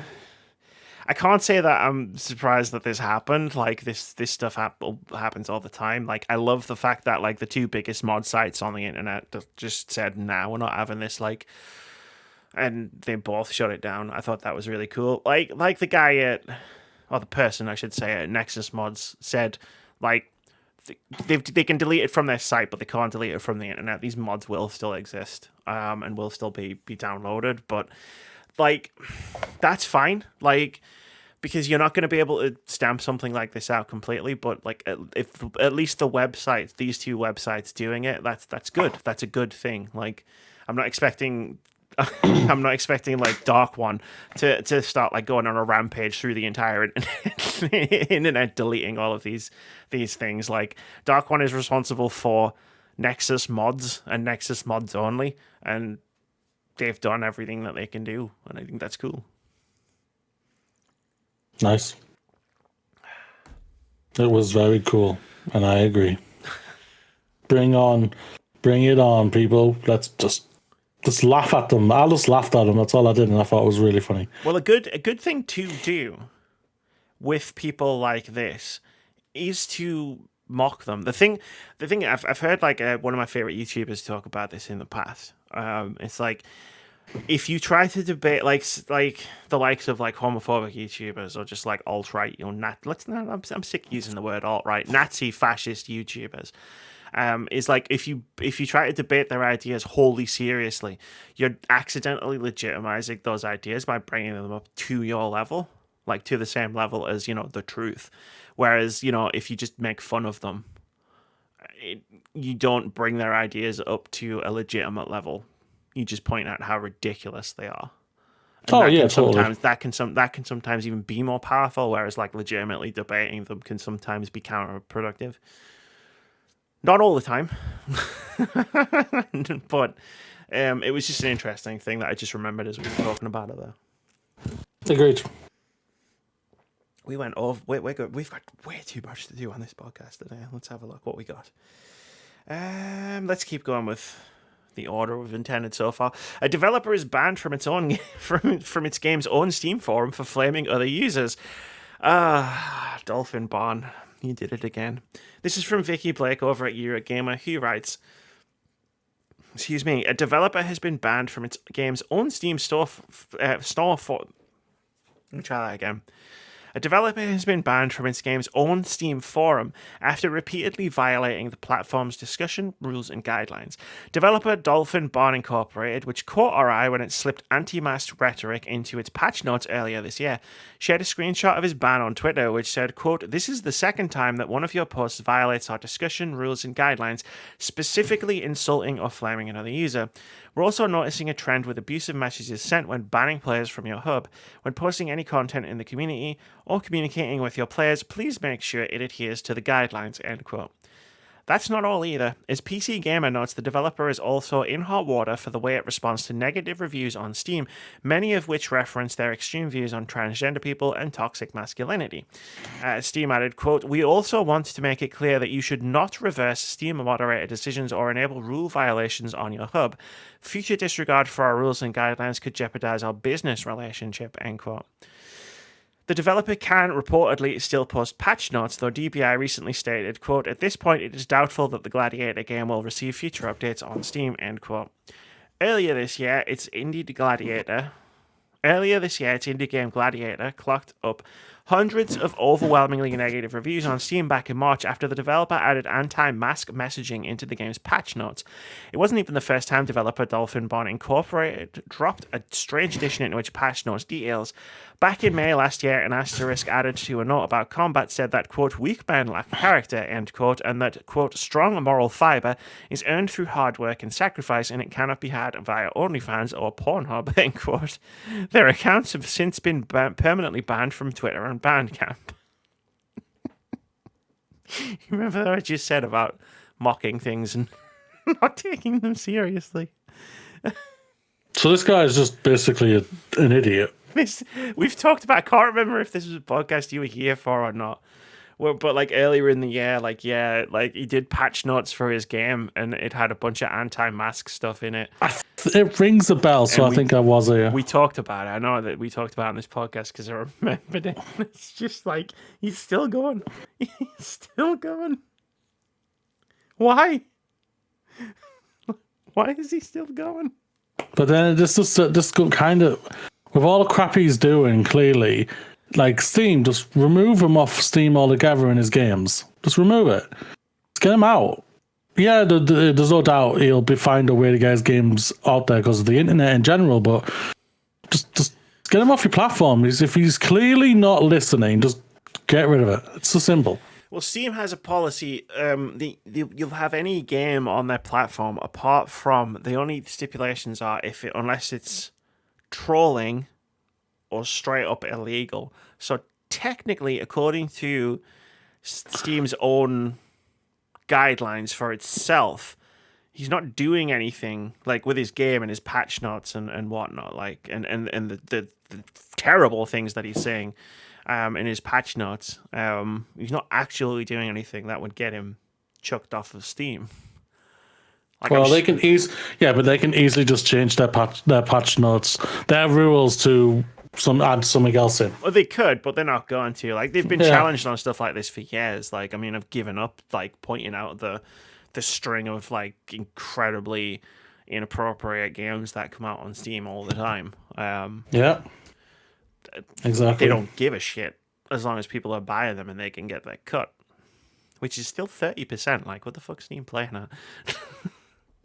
But until the companies stop going on there, they're going to keep on doing it. I knew you were going to say that. Like, it's but it's true though. Sometimes I know it's true. Yeah. Until they see it hurting their bottom end, they ain't going to change. It's going to hurt your bottom end. Okay.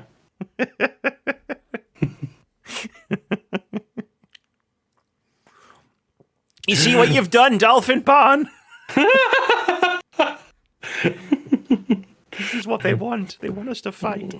Yeah, but you threatened to beat me up on many occasions, so I'm used to it already. I don't, man. Like, oh no, people get the wrong impression about me. Can I think I know? I'm a nice person. I'm not that nice. Yeah, Steam do better, but they're not going to. But I'm still going to say it. They should do better, but they won't. Yeah, no doubt. How long have we been going? Let's laugh at this crypto one. Let's just laugh at the crypto one. We'll do that, and then that'll be it. Yeah. We'll save the other one. The other one's an interesting discussion, and I don't want to try to have it quickly, so we'll just do this crypto one. Another crypto game crashes and burns. Won't issue refunds to backers because there's no money left. This is from Andy Chalk over at PC Gamer. Strap yourselves in. Who writes, Untamed Isles, a quote, monster taming turn-based MMORPG, end quote, that found major success on Kickstarter has been put on hiatus because of the crypto crash. Kickstarter backers are being told that there's no money left for refunds. The 2021 Kickstarter campaign for Untamed Isles rang up a remarkable $527,000 in backing, more than 4 times its initial goal. It promised a fully open world with, quote, unique areas for friends to gather, practice PvP, trade, breed monsters, clear dungeons, and play through the story of Untamed Isles socially with open voice proximity communications, end quote. It also boasted a, quote, play-to-earn, end quote, model in partnership with Direwolf, which would enable most of the items and all of the monsters in the game to be tokenized and bought, sold, or traded in various marketplaces or the in-game auction house. Unfortunately, this commitment to crypto is where it all went wrong. Shocking. Developer Fatly Studios wrote on Steam, quote, to work on this project, we brought more than 70 staff members on board, and we were working relentlessly for more than 2 years to build the game we were all dreaming about. There's a mathematical thing that does not add up there. The truth is that the cost of development is high, and there were lots of bumps on our way to this moment. Since we started the journey in 2020, the economic landscape has changed dramatically, both generally and specifically for cryptocurrency, and we are not confident in the current market. We ran out of financial resources, and we can't carry on the development at this moment, end quote. Fatly said, quote, it leaned into the crypto market and expanded rapidly off the back of the positive interest, end quote, which left it in an untenable position when the crash came. Untamed Isles is not primarily a crypto-based game, it added, but funding from crypto investors is necessary to get the game finished and launched. The studio said, quote, unlike many of the projects that have floundered in the storm, we actually have a great game design that could stand on its own 2 feet. But until the crypto situation is resolved, and we're confident it will be at some stage, then we have to hibernate development on this project, end quote. The, quote, crypto situation is an understated description of the market collapse that has sunk cryptocurrencies to their lowest values in years. There's also a growing backlash against cryptocurrencies and NFTs among wider audiences. Free-to-play auto-battler Storybook Brawl was review-bombed in March after the developer was bought by a cryptocurrency exchange, and in May, Wikipedia announced that it will no longer accept cryptocurrency donations. Fatly explained in a live stream last week that things started to go sideways when MMOByte posted a video in July apologizing for supporting Untamed Isles and disavowing crypto games in general. Host Styx said in the video that he is, quote, very strongly against these specific types of games, end quote. Fatly said those events triggered a cascade effect that caused other mainstream media companies to cancel planned coverage. Influencers who had been lined up to push the game also started to pull out. Pre-sales fell well short of anticipated levels. Just 50 pre-sales were made rather than the hoped for 2,000 to 3,000. The more significant long-term issue, though, was the impact of the crypto crash. Unfortunately, while investors were able to dodge the bullet and people who pre-purchased the game and fat loot tokens will be given refunds, individual backers on Kickstarter and BackerKit are out of luck. The Kickstarter campaign promised that full refunds would be issued to all backers if Untamed Isles failed to launch, and numerous backers have asked for one, but an FAQ at untamedisles.com says that refunds will not be available because there's no money. That's gone over about as well as you might expect, which is to say not well at all, and there's also quite a few backers upset that the project was based on cryptocurrency in the first place. The presence of the game on Steam may also contribute to the confusion because Valve banned all games incorporating NFTs or cryptocurrency from Steam last year. Its presence could be explained by the fact that the Steam listing makes absolutely no mention of the cryptocurrency integration. Hiding that aspect of the game doesn't seem great for its long-term future on the storefront, but gamers coming to the project through Steam would be given no indication of the presence of cryptocurrency integration. I need to take a drink. I need to take a drink, yeah. So I'm just going to do this instead.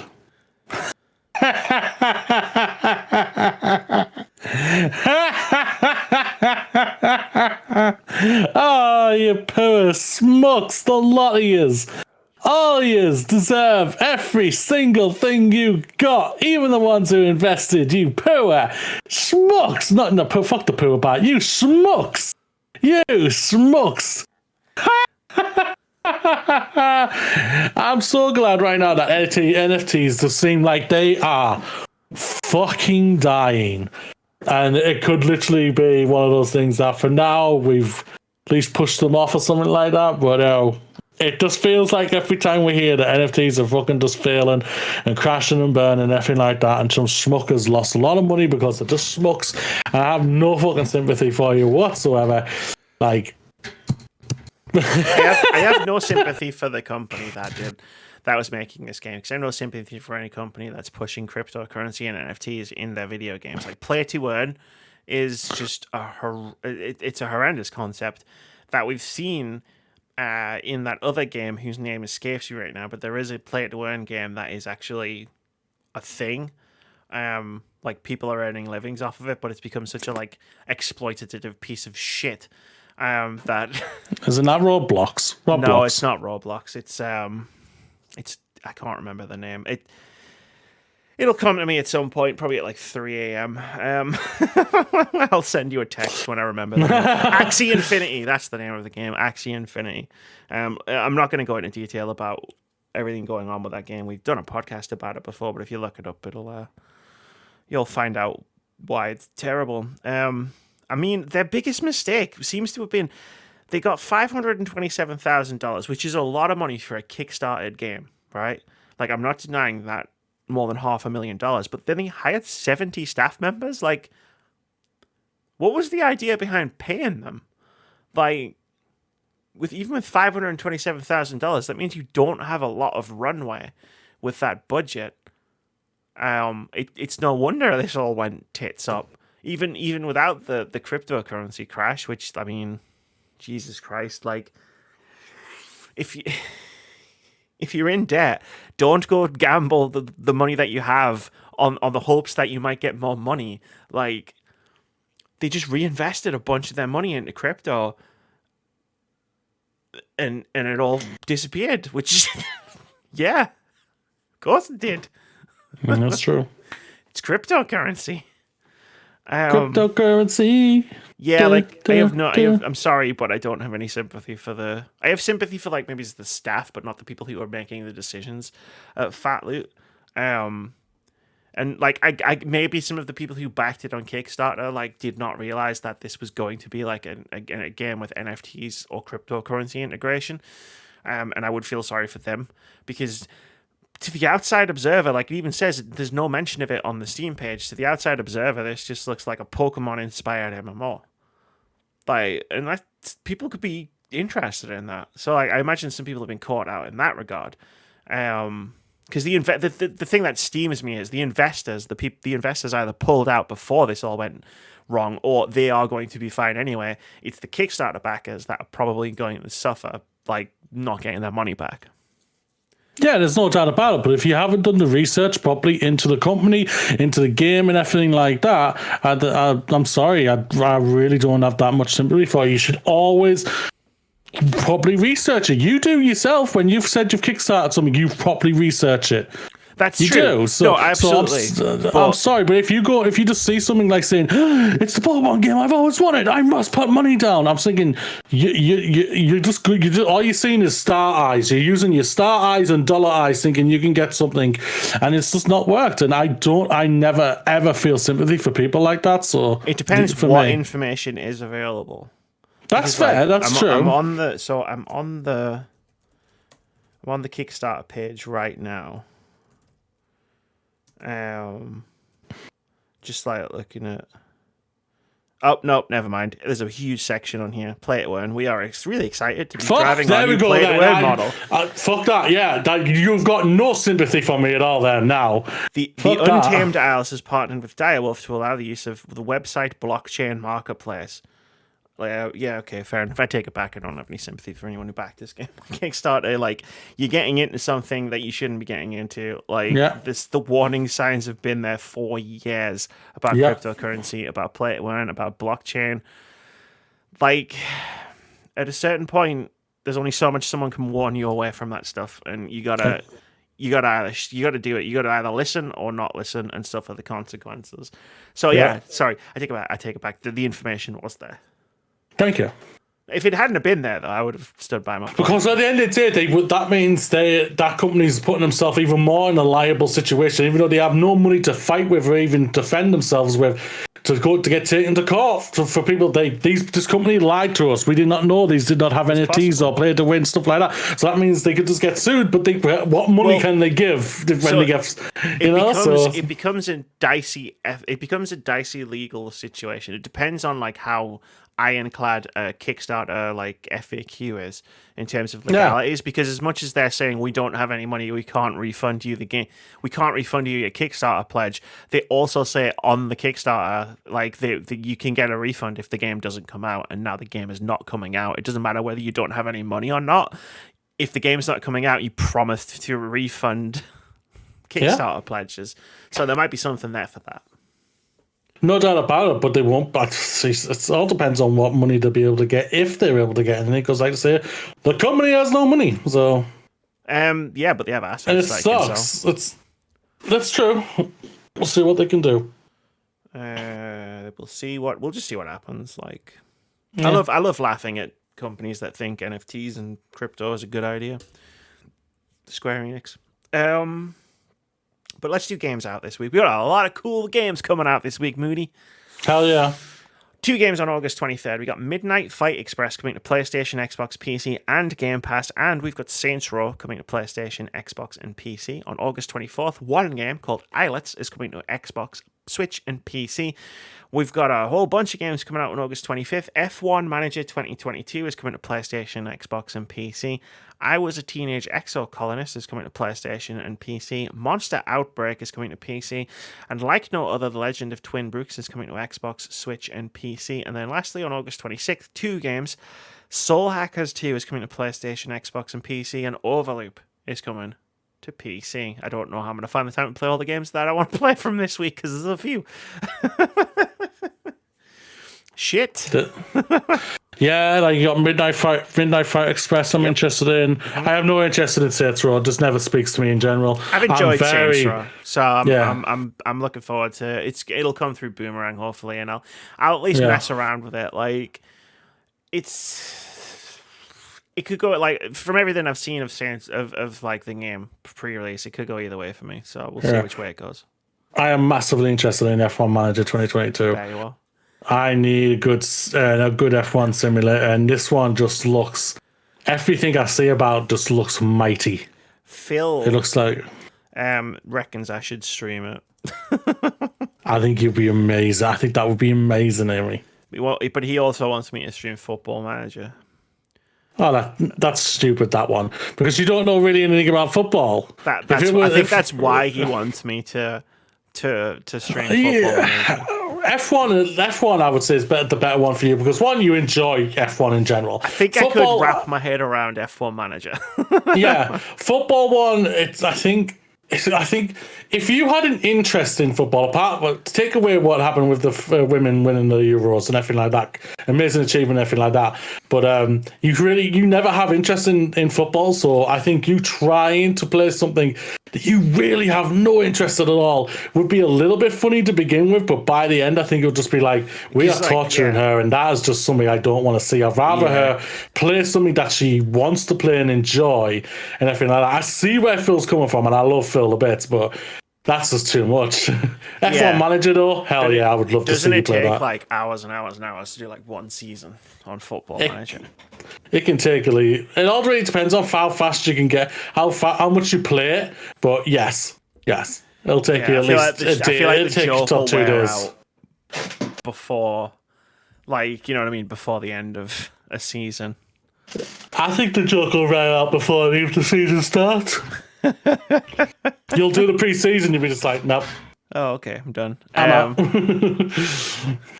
Yeah, but I'm glad you're looking forward to it. I look forward to hearing about it from you. I'm getting it on console. I'm renting it on Boomerang. Yeah, I'm going to play it on my PlayStation 5. The other big one I'm looking forward to is Soul Hackers 2. because it looks that game does look interesting. Very much an Amy game.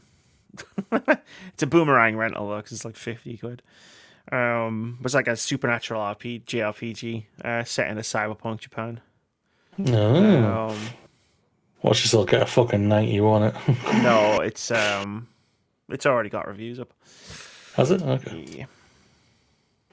Again, for me, like I haven't read the reviews. I don't read reviews before I play games. Yeah.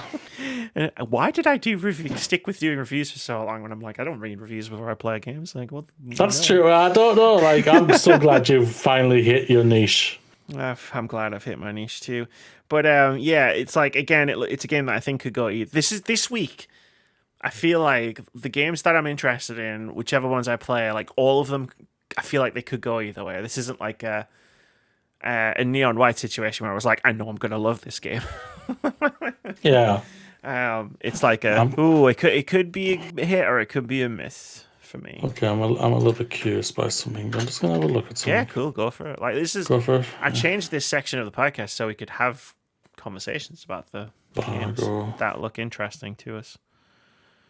Like I Was a Teenage Exo Colonist looks interesting, but just because it's being buried by other games that I'm more interested to play, if you know what I mean. Yeah. I don't know if I'm going to get around to it right away. It might be a game that I come back to. Yeah. All right. So I was just, even though we know what happens in the game, I was just a little bit curious when the embargo for Last of Us Part 1 releases. Apparently, it says the 31st of August. No, 2 days before. First, no? Second. Okay, I'll take it away from. I'm just going off your calendar, Amy. But yeah, I Was Teenage Exo Colonist, like a narrative RPG with card battles. And, you do like your card games. I'm surprised you haven't give Yu-Gi-Oh! A chance. I do, I though? I don't know if I do.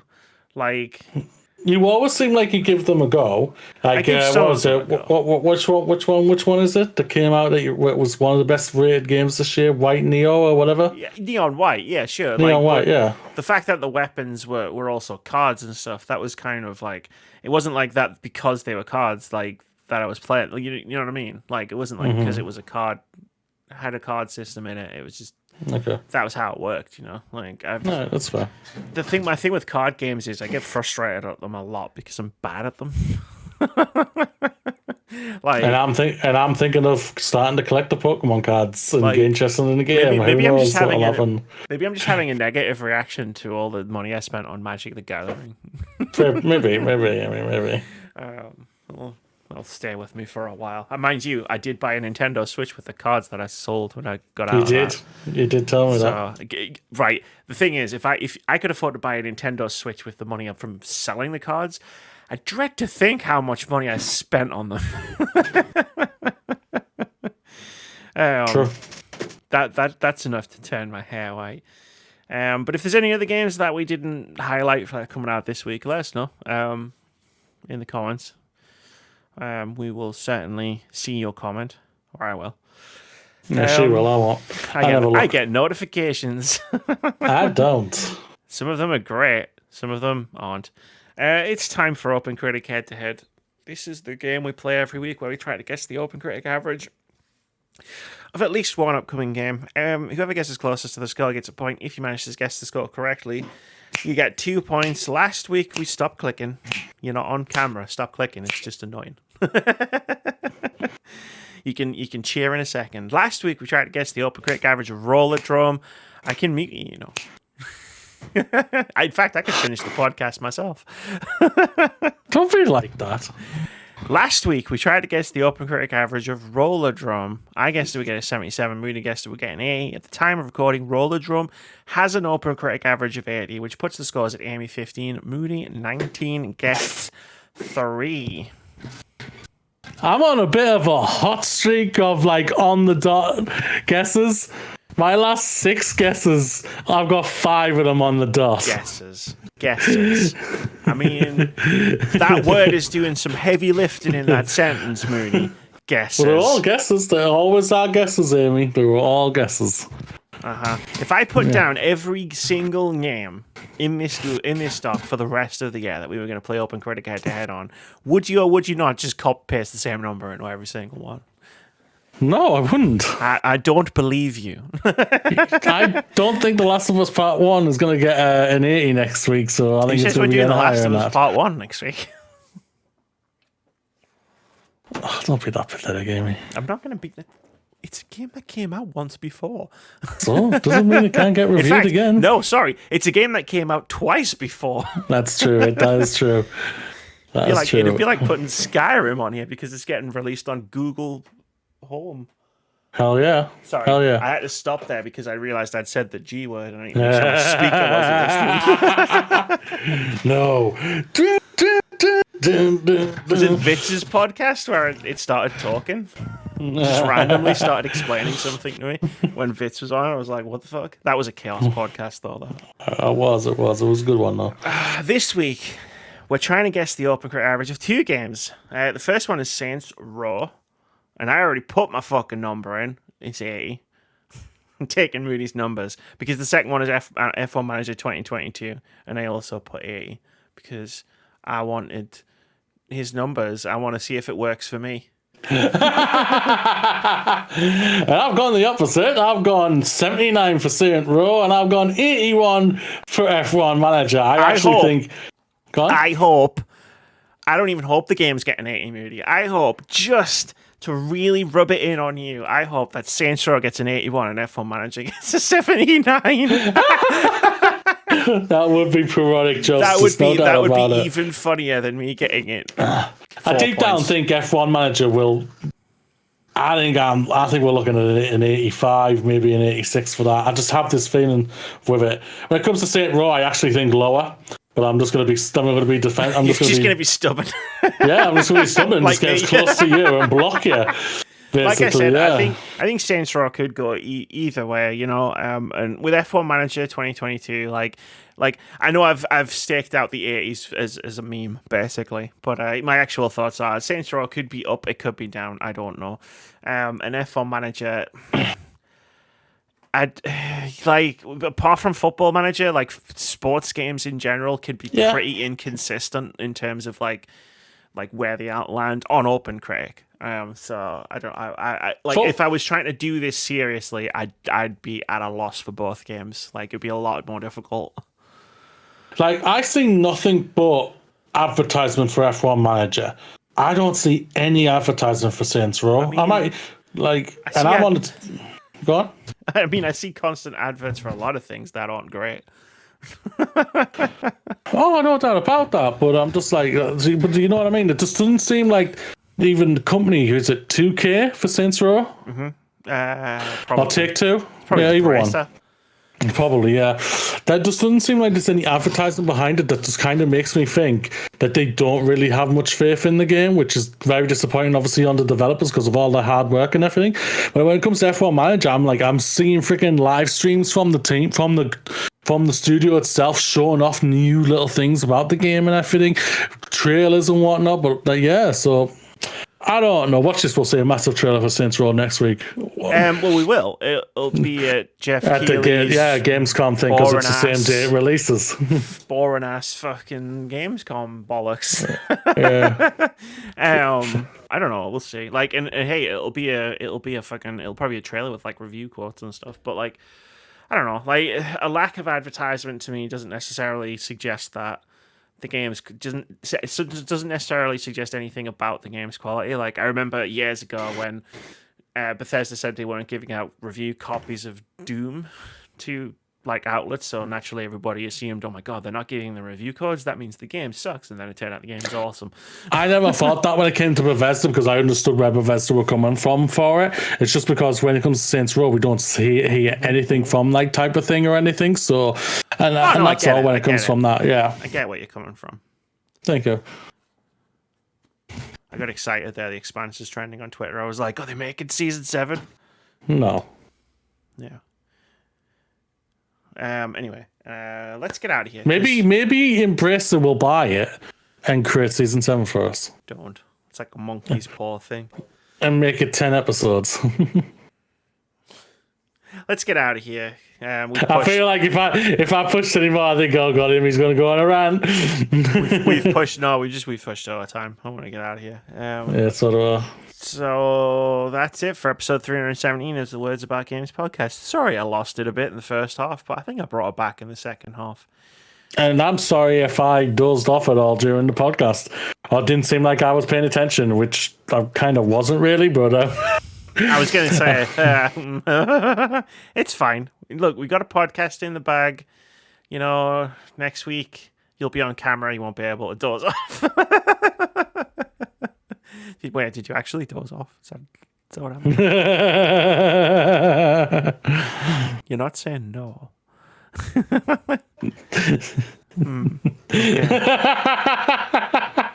Bye, everybody.